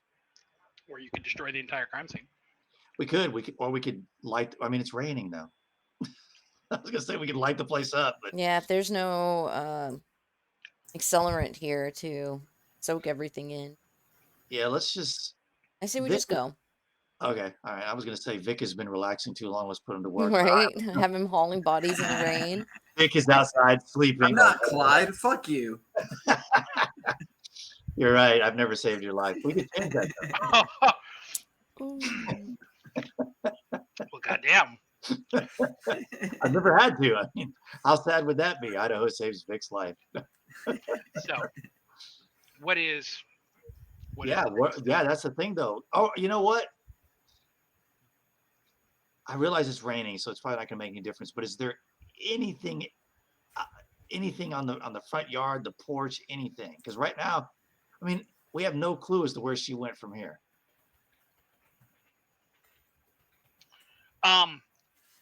You can do an investigative role.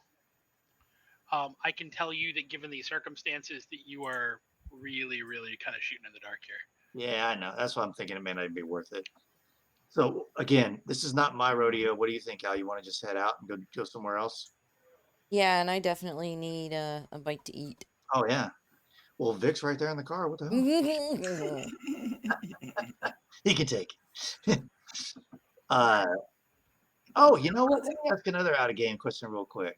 Let's go find a snack then. I assume this is totally frowned upon, but let's imagine we were in a situation where there was no one around. Al's about to totally wig out on the beast. Could she take a little bit from one of us just to kind of take the edge off, or is that one of those vampire no-nos?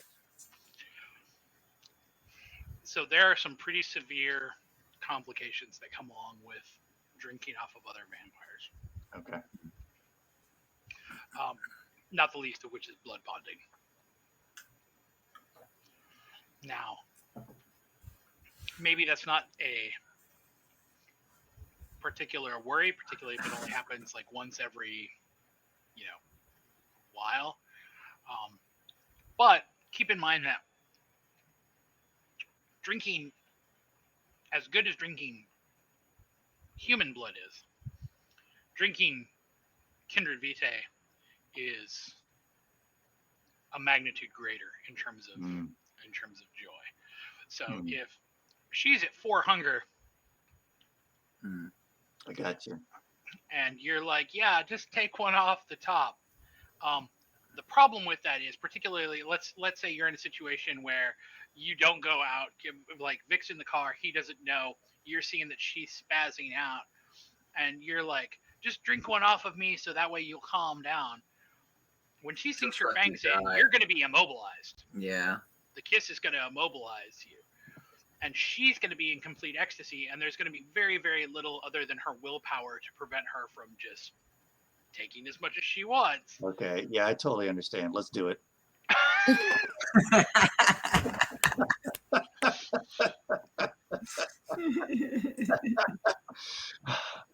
Ready. All right, let's just go to the car. So, what is your next step? Where are you headed? Well, we don't have any more leads. I mean, do you know somewhere to go, or we can just head back to the club so you can have an advantage on hunting for food? Yeah. So I guess we're heading back to the deep home. So when you guys get back to the club, you guys drive. It is a tense and mostly quiet drive back. The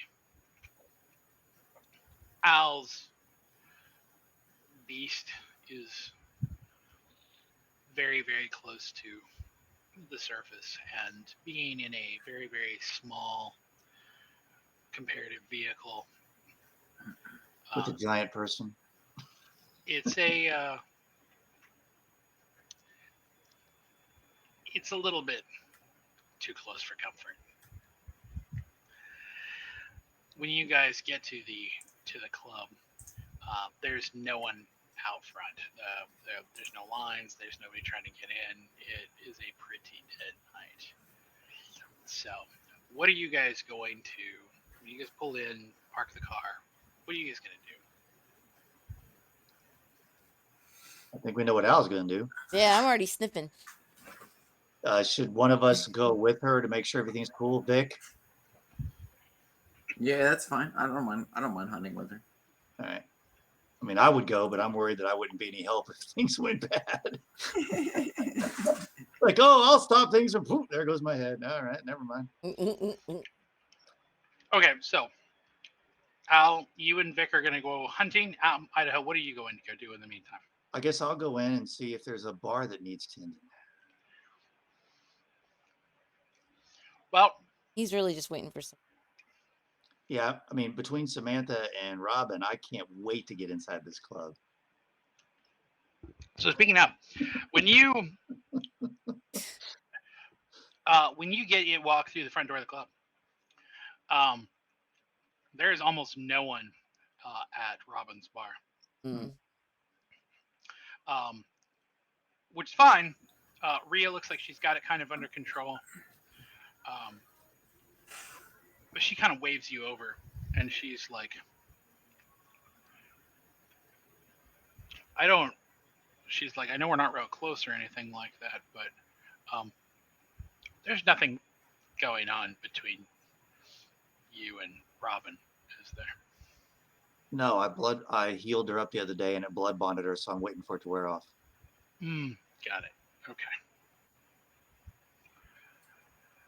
How long is that going to take? Because she's being real fucking annoying. Let me answer this in two parts. I don't know, and I agree.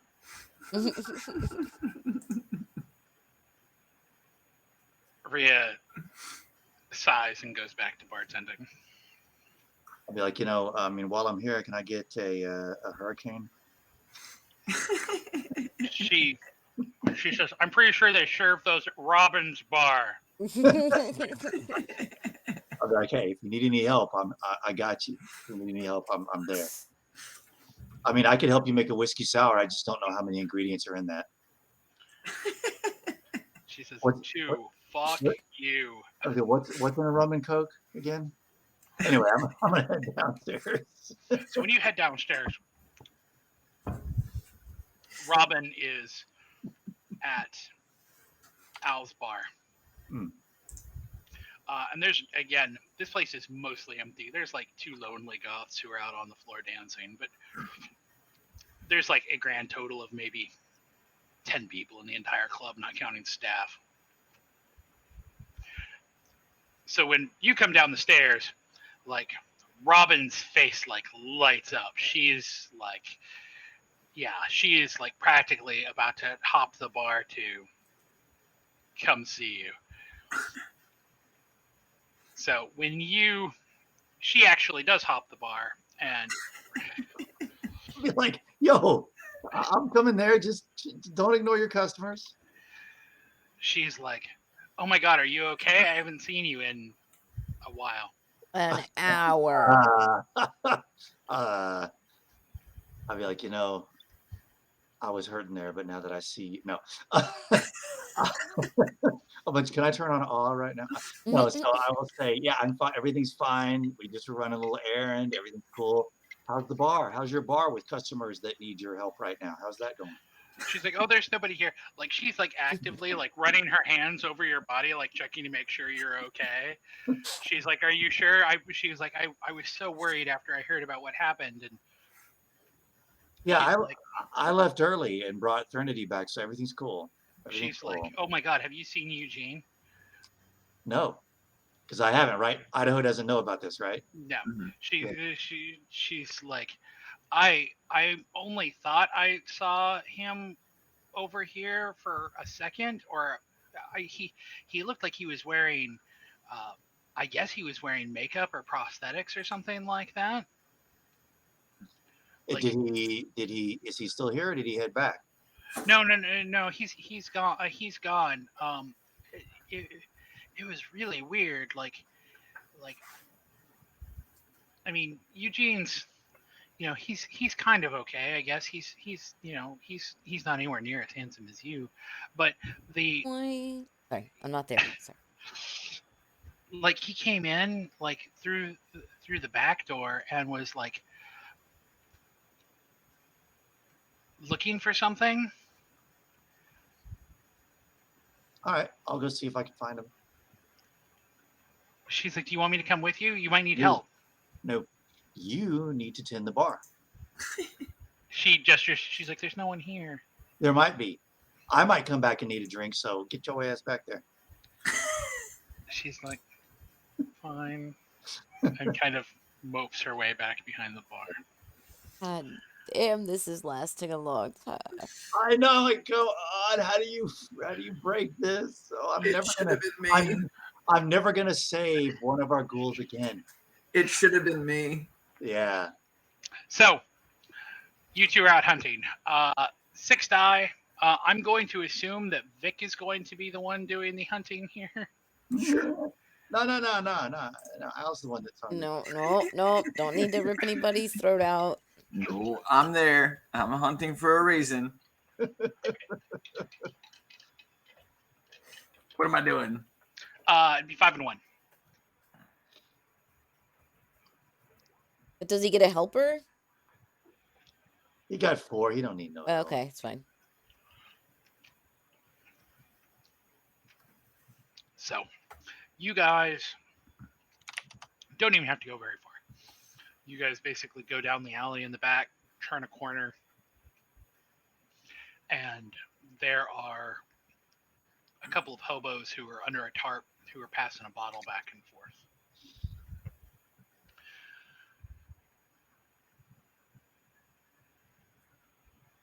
It is remarkably quick. It is not even there aren't words shared. There aren't any attempts at making conversation. It is purely a predator-prey transaction, as it were. So the question is, how much are each of you going to drink? I don't need to drink anything. I'm at 1. So between the two of them, I think Al can split. Yeah, I need to get down by 3. So, yes, we will say that because you would need to immobilize one of them, and frankly, biting them is the best way to do that. For people that doesn't involve breaking limbs. So, both of you get a drink. Al certainly drinks more than you, and you said you wanted to bring your hunger all the way down to 1. You drain 2 off of one and 1 off the other. Zack, you drink 1 off of the one that she only took 1 off of, leaving them both very not unconscious, but certainly way more drunk than they thought they were going to be. Yeah. That blood alcohol ratio just jumped a lot. Yeah. Like, this is serious mad dog right here. Shit. They are, when you leave them, they are leaning one against. Is this Everclear? They are happily murmuring to one another. They are feeling perhaps the only real escape that they've had from their lives in a while. So, what do you guys do after? Head back. Head back to the club for now. Just regroup. Okay, so you're heading back to the club. Idaho, where are you headed now? I actually was going to go knock on Eugene's door. So when you head into the apartment, so when you get over to the apartments, all 3 of the dogs start following you. Nice. Okay, no problem. When you knock on Eugene's door, it takes a minute. When he answers the door, half of his features look just like him. The other half of his features look like someone in the process of like claymation molding a version of him. You see exposed muscle. That skin is just starting to kind of coalesce over. The lips on one side of his face are kind of pink and almost scar tissue like they've just come back. One of the socket of his eye on that one side is still completely hollowed out. His eye has not come back yet. But he is, when he answers the door, he gives you something resembling a smile and says, "Good evening. I hope this is important." Well, I said, man, what the hell happened to you? He gives a sigh and says, "A lesson learned." Mm. Is there anything I can do for you? He goes, "At present, no." He says, "But in a couple days, we will have this discussion again, and that answer will likely be quite different." Okay. Well, I'll leave you to. The only reason I came over here was because Robin told me she saw you in the club and was worried about you, so I was just checking on you. He nods and says, "I do hope that Mr. Starwell will forgive me, as I was in need of some sustenance, and it is remarkably easy to pull people into darkened corners there." Mm-hmm. Oh, yeah, we do it all the time. All right, well, just get to Called feeling breakfast, better. lunch, and dinner. Yeah, if you need anything, please do not hesitate to let us know. He nods and he goes, "I am sure I will be in touch soon." Okay. And he closes the door. Okay. So now, what is the next step for you? I still want to call Sonny. The phone, when you call, it rings for a while before finally going to voicemail. Okay. Say, Sonny, it's Idaho. I'd really love to talk to you as soon as you have an opportunity. Please call me when you get a chance. And then head back to the club. So, Vic, Al, what are you? I wanted to go talk to Moira.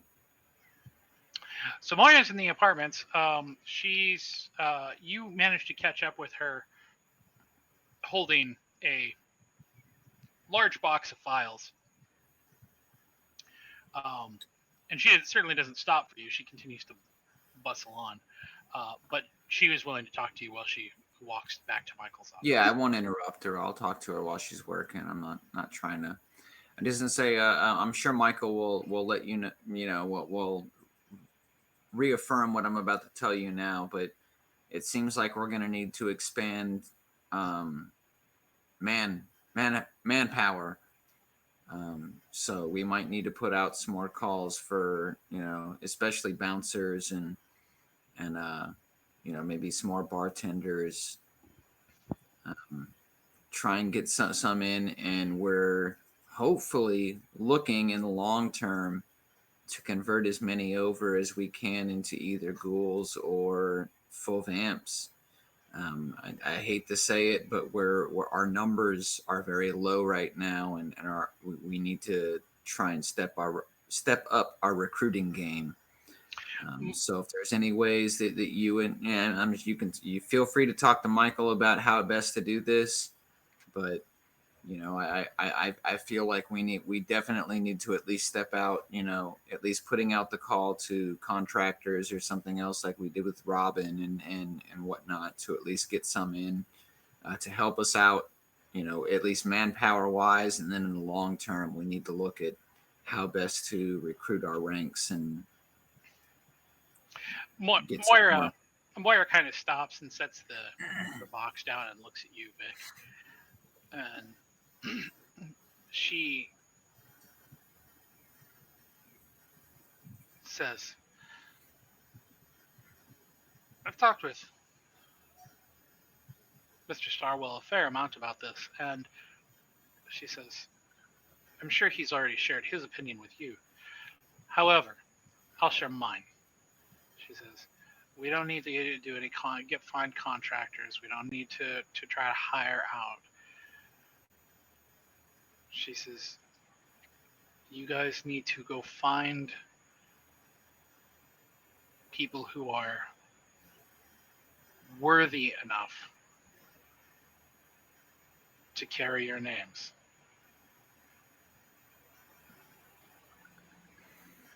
That worked out for me. She says, and then you need to. She says, and then you need to train them. She says they need to know all there is to this life. She says, I know that the losses of Ruby and the witchy folk that decided to run off. I know that we're all running a little shorthanded. She says, but they were stopovers. She says, Ruby was a good girl, but she was always halfway between here and the living. She says, you need to make more like you.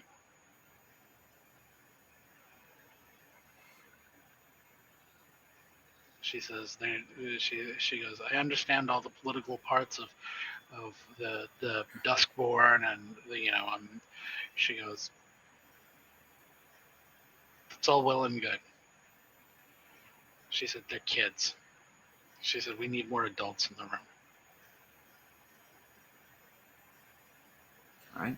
I'll keep your words to heart. Thank you. She gives you a pat on the cheek, and she picks her box up, and she goes, God, I hate tax season.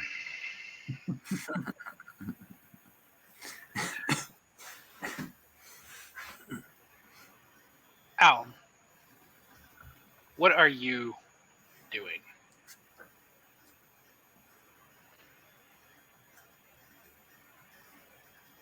Kind of at a loss at this point. Because, like, all I'm thinking at that thought of seeing Ruby like that was, like, she was reminding me of, like, the Scourge. Like, just absolute rage. And I don't know.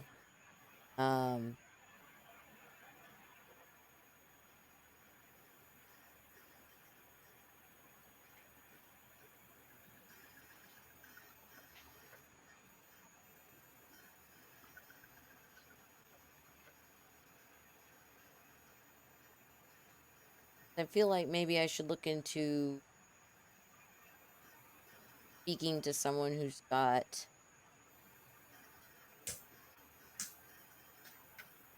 like more of a handle on like the Bahari situation. But I think the only person I know is Uriel, right? Mm-hmm. And like, what would I say to her?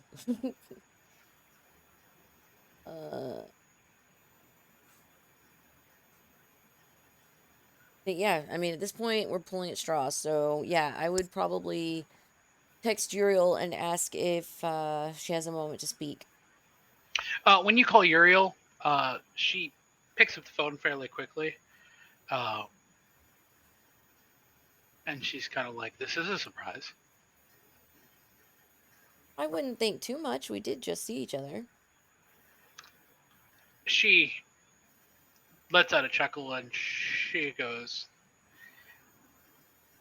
fair, she says, but most kindred tend to not be quite so social.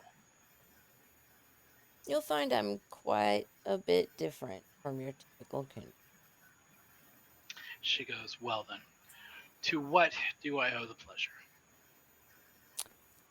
Well, you're pretty much one of the only other Bahari that I'm connected with, and I had a premonition that is quite disturbing, and it's kind of has me at a dead end in investigating someone that's missing. She says, "Go on." So this was someone that basically diablerized Shaw.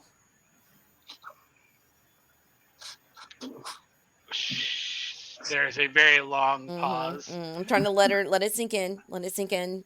Like, this is the basis of all the bullshit we're about to talk about. So she's like, "Go on." And in acquiring his abilities, she literally disappeared. And I've gone to where she dwelled before becoming kindred. And that is where I had the premonition, and she essentially tortured and killed her parents.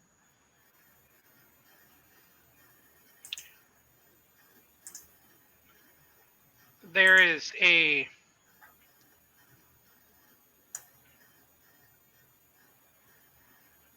pause, and she responds with,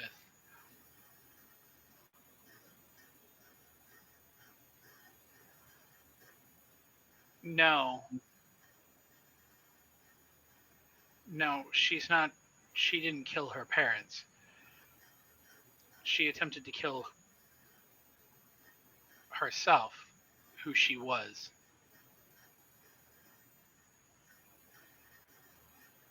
Erasing the past. She says, "If you can follow that line, you might be able to find her." She says, "But the question is whether or not she wants to be found." I understand that, but I would at least like to face her a last time to let her tell me that she doesn't want to be part of my life.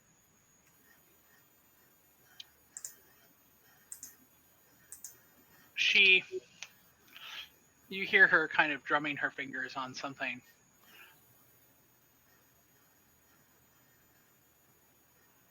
She says, "In another time, when women lost children,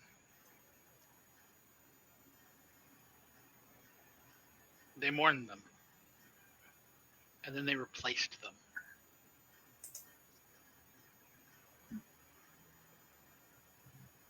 She says, you need to grieve your lost child.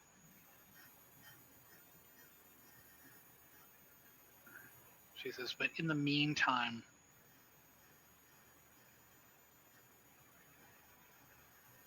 well, she is going through her own rites of destruction. Perhaps this is the time that you should be going through a rite of creation." Seems to be a theme lately in Easy Nights. She says, the other part of that is that your child may need to go through destruction of her own. Saying let her get herself killed? She says, no, I'm saying you may need to kill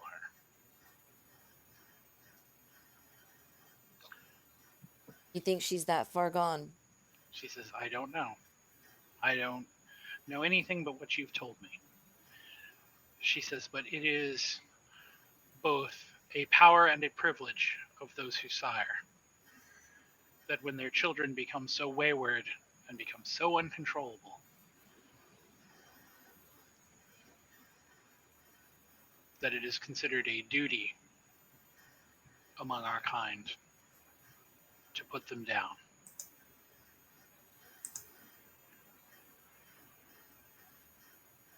She said, for us, it means even more. She says, the act of creating as a follower of the Dark Mother and acknowledging a failure and then absorbing that failure back into ourselves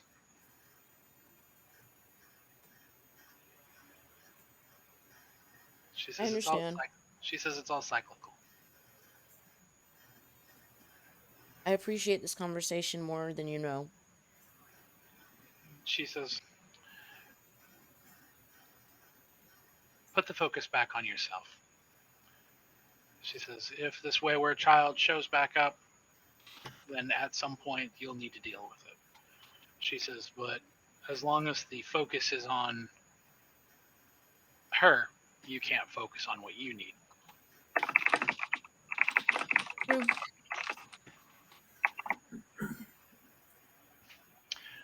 Well, would you like to get a drink later in the week? Be available? She says, my time is very, very difficult to come by because of my duties here at the Dissolved Girl. She says, but she goes, I don't know what your mornings are like, but I do have a few of those available. I have a little time in that time of the day. She goes, then let's talk about when we can do that some other time. That's good. She goes, for now, I do need to leave you. Well, thank you very much. She gives a brief and the line goes dead.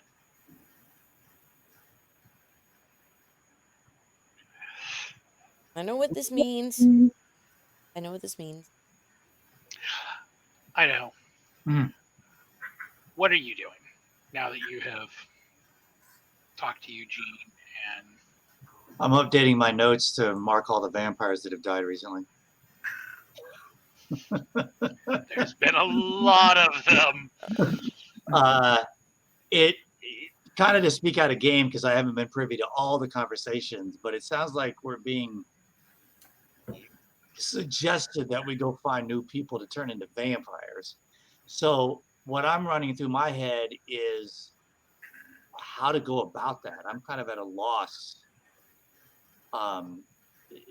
Not only from Idaho's perspective, but my perspective as a player. Yeah, me too. So here, from a purely mechanical standpoint, it really depends on what you are looking for. If you're literally looking to just turn the next bag of flesh that you see, then that's just basically a hunting opportunity that you take to the next level. If you are looking for something more specific, then now it starts to become more of a refined hunting opportunity. Are you looking to try to turn somebody of a certain social status? Then now you're going to need to figure out where to hunt for that. Are you looking for somebody with a particular set of skills? Now you need to start researching to find if you've got connections to do that. If you're looking for somebody who is, so not to get all interview with the vampire about it, but one of the reasons, in fact, the biggest reason why Lestat turned Louis fundamentally was money and property. He wanted a sugar daddy. He wanted what Louis had, and he wanted access to those resources. Same thing in Vampire the Masquerade. It is not uncommon for kindred to hunt among high society, specifically to gain somebody who has access, at least temporarily, to those features. If you're looking for, again, it's one of those things where you have to think about the type of person that you want your future kindred child to be, and then you kind of narrow the search. If you're looking, and again, it can be as much about skills as it is about personality. If you just shits and giggles, you guys drive everywhere. If you needed somebody who was, an excellent driver, and that was the primary thing that you needed, well, suddenly now your list of people, you're looking for either like a race car driver or somebody who's a great wheelman in the criminal element, or somebody who's a stunt driver, or somebody like that. Suddenly you're narrowing your list of people who have this particular feature, and then you just need to figure out who's the best match. Well, I think for me, I understand all of it conceptually. It's just going about it in the game, does this just mean let's just go to places and we make some rolls and we have to develop relationships? Is that kind of what we're looking at? Something similar to that, but it'll keep in mind that as you go out there, you may just to stick with the driver scenario, just shits and giggles, just purely for mechanical purposes. So you may find that there is a wheelman out there who's really, really great at doing bank robberies, who's never been caught by the cops. He's his skill as a driver is impeccable. But when you follow him home one night, you realize that he's got 3 kids at home, and he's a single dad. Well, suddenly now you have to weigh the moral implications of, no, that means we just got 4 vampires. What are you talking about? Well, and so I am not running vamp daycare. Well, and so here's the other, on the flip side of that. It's funny you should mention that again, and also a reference to Interview with the Vampire. Do vampire children happen? Occasionally, yes. As do vampire geriatrics, and in both cases, they are very frowned upon by kindred society. I loved how it was explained in What We Do in the Shadows. Like a toddler standing there in the middle of the village. And that's really it. It draws too much attention. Yeah. There's too much lack of control. Reckless. It's too many problems. So it's one of those things where, and again, going back to that wheelman thing, for somebody like you, Idaho, who still has 7 points in your humanity, you might follow that person home and see that they've got 3 kids at home and be like, I can't do that. Well, yeah, of course. Right. As opposed to somebody who has like humanity at like 5 or 6, who might see that and be like, fuck them kids, I need a driver. Right. No, Vic, back off, Vic. No. but again, then this is part and parcel of the circumstances, because once you do that, whatever decision that you make, if you decide to turn them, now suddenly if they've got those kids, sure, now they've got touchstones that they need to look out for, that they're going to be. Yep. But you've also just made you've also probably just pissed somebody off by stealing them away from their family. Sure. Well, I think that gives me a little more of an idea of how to proceed. Mm-hmm. What about you guys? No, that sounds great. That gives me a good idea how to proceed too. And so this is to kind of macro view it out a little bit more. And this is kind of important for each of you. Not frankly, and if you're out there watching, Michael, not for you so much. Each of you, your clans, has something specific that they either want their progeny to have, or that they need to be aware of for their progeny. For Al, you know that whoever you churn, they are going to have the Curse of Malkov. So maybe that displays as, if they have in their personal background or history, if their family has a history of schizophrenia, you may be cursing them to an extremely advanced form of schizophrenia. Yeah, I gotta be really, really particular. Yeah, if you find somebody who's bipolar, you may be cursing them to the worst mood swings that they've ever felt. If there's somebody out there who's depressive, there are kindred out there who basically are so depressed and so, loathsome of themselves that unless they're basically forced to feed themselves, they will basically just lay there.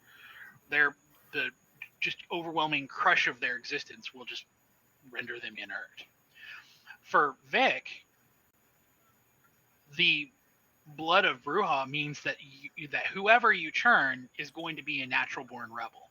That's going to crank their rebellious and political inclinations, through the roof. So somebody who maybe is, and again, is already an extremist. somebody who's already an extremist is suddenly going to have a lot more power and be willing to go way further. Yeah. Conversely, somebody who is, like in your case, Idaho, somebody who may never have ever really felt like being a daredevil, who's never really had this inclination to, kind of live their most dangerous life, suddenly that is the clan. That is to be rash, to always be on the ragged edge. And they have to, and constantly be moving, because if they stay in the same place too long, they're going to turn a little crispy. Yeah, that's kind of why I almost feel like, in a way, with the possible exception of Al, me and Vic, our backgrounds are suited to our clans. Like, I was just thinking, well, Idaho probably could just go to some of his old haunts and maybe find some people that would not have family ties, that are used to living on the edge, don't care about living a nomadic life, and might be good candidates. So that's kind of how I was thinking of proceeding. The other thing, and the reason why I kind of excluded Michael's character from this is just because Toreadors tend to, when they hunt, they tend to hunt for either people who are beautiful or artists who are exceptionally talented, musicians or graphic designers, whatever. But this is also part of the reason why, among Toreadors in particular, it's horrible to say this, but the failure rate among their kindred in terms of relationships of childer to sire are so high, because almost by default, when a Toreador creates a new kindred, they're expecting that kindred to be the next John Lennon, to be the next, Leonardo da Vinci, to be the next. The child is never good enough. Yeah. They're never going to be, And again, how many, sure, there are a million great artists out there. There's only one Van Gogh. Right. And in that case, it's one of those things where, in a lot of cases, and in some cases, they go to procreate, and yeah, sure, they make a beautiful creature. But I mean, sure, given a couple hundred years, maybe they'll eventually be able to draw stick figures. Yeah, I got you. I think it's one of those things that we can do some active searching, but we also need to keep our eyes peeled and see who we can find, because we're going to have to, it's in my case, and I think in all of us, it's going to be one of those careful and planned hunts. We're not going to be like the Sabbat and just start changing people. You're right. So we need to find some candidates and then follow them around, develop relationships, and see. I think we need to put out some job openings and then start interviewing people. And then, like, as we start interviewing people, we'll start knowing more about it. Like, I'm putting out job openings for a bouncer, and then as people start coming in, they'll start, who doesn't have a family, who's not an extremist, who's That's one. Yeah, that's definitely one way to look at it. But I think, at least in Idaho's case, I'm going to try to rack my brain, which I imagine will require some checking places out and making some rolls. If there are people that he knows from his prior life, or just kind of going back to some of the places he maybe went to in his prior life to kind of see if he can find somebody. Yeah, for me, that's going to be hard. I don't know any Brujas I don't know any Bruja material that I've come across. Yeah, well, the funny thing is, we also need to keep our eyes peeled, because Idaho might find somebody who would make a good Bruja. Yeah. Al might find somebody that would make a good Ravnos. You know what I'm saying? Yeah. So we can just start looking and kind of see what happens. But I get this, and we have to keep in mind, we have more classes than just the four of us. Like, we have we have a Nas, we have like there are, Brittany Club is a Nas. Yeah, so I want to expand our. Aren't we gonna have like a club meeting to discuss all this stuff? I would think so, but I'm just saying, like, if we want to expand like our classes, we can go beyond just what the four of us have. Well, and that's a possibility. And something that I would like to point out is that, the the way, or I guess the necessity that you guys currently have is very, we need to bolster our ranks. But the act of creating, as you well know, Al, is a very personal one. I mean, this is the person who you turn will hopefully. I mean, this is somebody who's going to live and be with you for the rest of your life. Maybe. Yeah. I mean, how many vamps out there hang out with their sire? And that is also, that relationship is a particularly fraught one. As we have noted before, it is a a mother or father to daughter or son relationship, but it is also effectively a murder and victim relationship at its core. Yeah. There is That's one thing that's also been running through Idaho's mind, and why he thinks the Sabbat don't really know what the hell they're doing. It's like, okay, everybody talks about creating vampires and having these relationships, and it's like, with all the vampires he's met in Philadelphia, to his knowledge, with the exception of the Hecate, none of them are families. None of them are like the sires. And like, he looks at his own coterie and says, well, where's Vic's sire? And we ran into Al's sire, and Al had a problem with that. Yeah. So that's another reason why at first Idaho was like, there ain't no freaking way he wants to turn anybody, because that's just asking for trouble. Yeah, and then that's where Vic has kind of the, like you mentioned, like, where's Vic's sire? He's in New York. Like as soon as he sired me, I kind of jetted to Philadelphia, to escape. Right. So it wasn't like I spent a whole lot of time with him either. So it wasn't, So yeah, I'm with you in that category of like, I don't know what a true sire is supposed to be for. So I'm kind of in that boat too. So what's our next step? Indeed. What is your next step? I guess we put out some recruiting. Yeah. Like for me at least, it's gonna it seems like it's kind of easy for me, because I'm just kind of putting out for like a bouncer, like kind of that kind of role, and then I just want to like kind of filter through people and just kind of see what I can get, because I want to get someone who's already like beefy. If I'm going for a brouhaha, the beefier they are to begin with, So in addition to us trying to find potential candidates to turn, was there still any desire to go back to the spooky warehouse and check out that place? What was the reason to do that? So we could figure out what happened to the people that were up. Remember, that was the place where you guys found the hand with the eyeballs? Oh, that place. Oh, not okay. I'm sorry. When you said the freaky warehouse, I was thinking of Sabine's old place. I wasn't thinking of okay. Oh, the creepy warehouse. Oh, you mean the place where they They're buried on the map me? now. No, I don't want to go Look, back. They're on the map. Yeah, the creepy warehouses. I see it now. Creepy warehouses is on the map. One of the vampires that I was hoping to cultivate a relationship with is now potentially a victim at the creepy warehouse. Ooh. So I was like, well, and I'm kind of wondering, did any of you, this is sort of out and in game, I guess we can assume we're at the club just kind of talking to each other, but did any of you guys know anything about Idaho wasn't there, presuming that you told me, the dude that stood up on the platform and snapped his fingers and caused all the freaking mayhem. I mean, who the hell was that? What was his thing? Do you guys even know anything about that guy? Wait. Remember when we were at Elysium? And I think you were calling him like the Thin Man or something, Knox?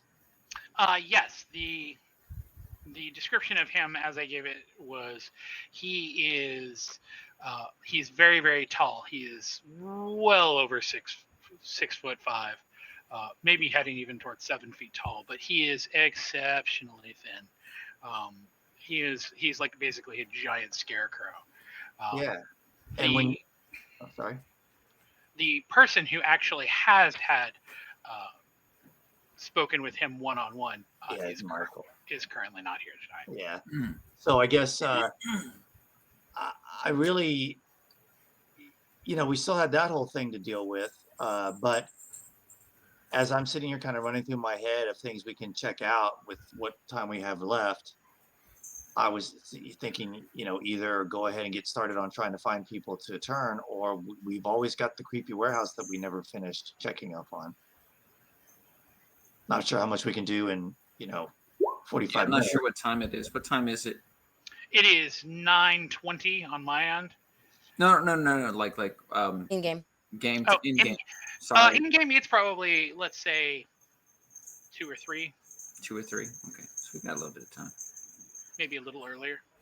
You got about 3-4 hours.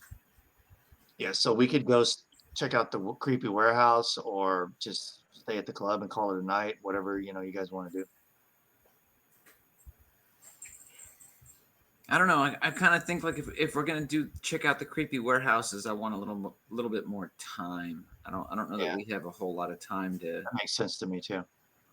Okay, so then what would you? I think tonight what I would want to focus on is like trying to get out, and it's gonna take a long time for me because I can't read or write.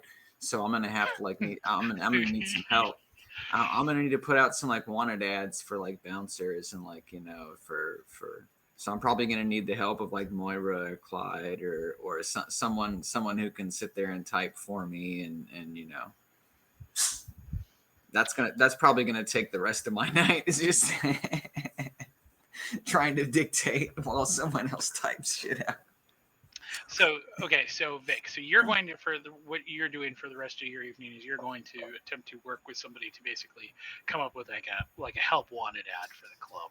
Basically, yeah, for bouncer or something, and then hopefully I can start interviewing some people that would start following into a good lead for who I might sire next. Okay, Idaho, what are you going to do? Well, I guess I could at least begin like some tentative, maybe checking out some of my old haunts, or some places I might know where some people might be. Basically, I'm just kind of again shooting in the dark because I don't specifically know all of the people that Idaho might know. Right. But if he might come across anyone from his past life that could be a potential candidate. So Idaho, what are you when you're trying to think about where you would go and the type of person who you'd be looking for? Like, what are you? Is there something in particular you're looking for? Is there some trait you're looking for? Or are you just kind of trying to, for lack of better terminology, kind of see everybody who's on the dance floor before you? No, I think what Idaho is thinking in his head is it's kind of a little catch-22 because Idaho comes from a life of living on the street, taking a lot of risk, not thinking about tomorrow and that kind of stuff. But within that relative setting, was there anybody that stood out as being maybe a little more serious, a little more responsible, maybe someone that was close to getting off the street? You know what I'm saying? Like, he doesn't want to go find somebody who's a total meth head and convert them. Right. And I'm thinking a lot of the people that Idaho maybe knew from his past life, he probably wasn't that close to begin with. And probably a lot of them were, living a life where they might be dead the next day. Right. So it's going to be a little bit of let's just see, who we could possibly find out there that might fit the bill. And someone who might stand out even amongst that kind of crowd, like, why is this person here? They seem to be a little too good for this. Al, where are your thoughts?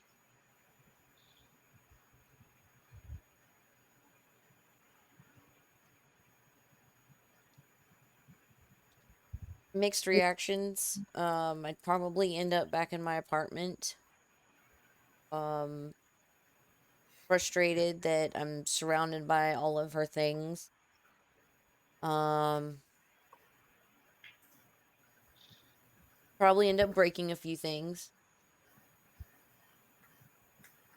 But yeah, it's hard to think of the next child just yet.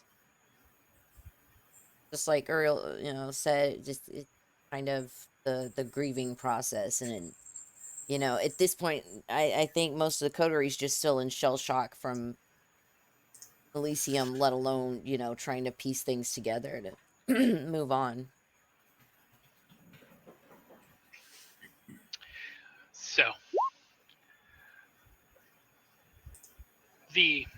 and this was the question I was about to ask. I was going to say, is there anything that you guys want to attempt to accomplish in the remainder of the evening, or do we feel comfortable with calling our evening and waiting for Mr. Starwell to come back before heading off on the next leg of our adventures?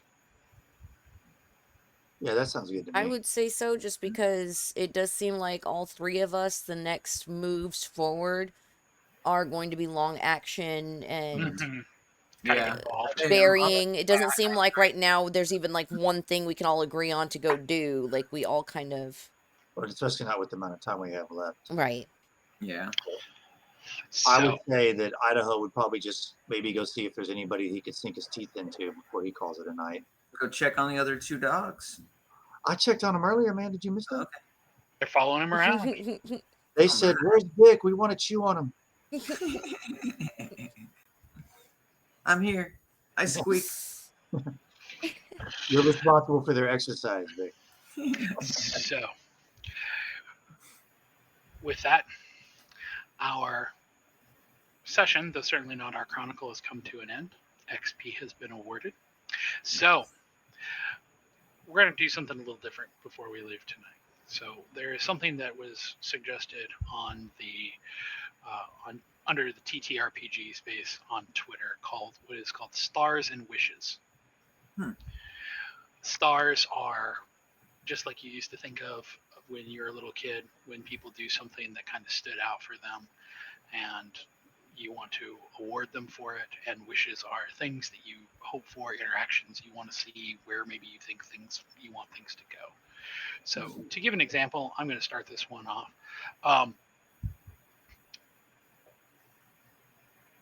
My star that I'm going to hand out for this evening is going to definitely go to Vic. It seems like over the last several sessions, you have definitely been have kind of come out of your shell a little bit more and been a little bit more involved. Your character is starting to come out and be more developed. You've had a lot more of a voice in the games, and it's been really awesome to see. So thank you so much for that. So that's my star for the evening. I think I'd been avoiding my touchstone for so long there. I guess it's finally, character-wise, I've been avoiding that touchstone for so long. It's finally hit. I'm like, oh, okay, gotta accept it. My wish, if I, it's kind of difficult to have only one as the storyteller, but my wish is that the coterie gets to kind of go back to some of the oddball characters that they've passed by, and kind of get some time to interact with them and fill out their lives and to see how that plays out. So, Idaho, stars. What's your star for tonight? I don't know if I really have a star, but I kind of have a similar wish. As we were talking about how we would find someone to turn, I was going through my notes that I've kept this whole time. I would like to turn this into an opportunity to go back to some characters we've already had introduced, as opposed to introducing even more new characters. So if it's possible to use that as a way to revisit some old characters and bring them more into the story, I would prefer that. But we'll see how it goes. Fair, very fair. Vic, stars? Stars? I'll give stars to Idaho. I kind of like the way he took the whole, like being new to a vampire, like he really plays the whole, like, just being new and not knowing, a whole lot of what would necessarily be known to most other vampires who've been around for a while. So I like how he plays that real well. Wishes, I don't know. Honestly, I don't know. I have so much so much fun playing this game. I don't know that I could wish for much else. Like, just tuning in on every Monday night is just a huge, you know. And wait till I see you see what I have in store for you on Thursday. Mm-hmm. Yeah, and I don't know that I have any necessarily wishes. Just we'll see how this goes. Wish to become the new sheriff. Wish to become I wish to become the new sheriff. There you go. Al, stars.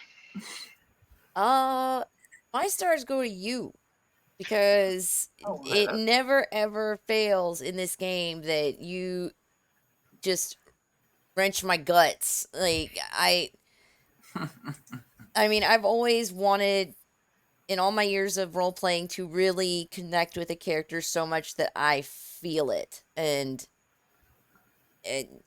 Alice, you never fail. Fuck her up. My wish, The Alice isn't so to fucked probably up. to probably just see where this new chapter goes with knowing what Alice has to do in regards to Ruby, in knowing that the mind is made up no matter how much I might dread it.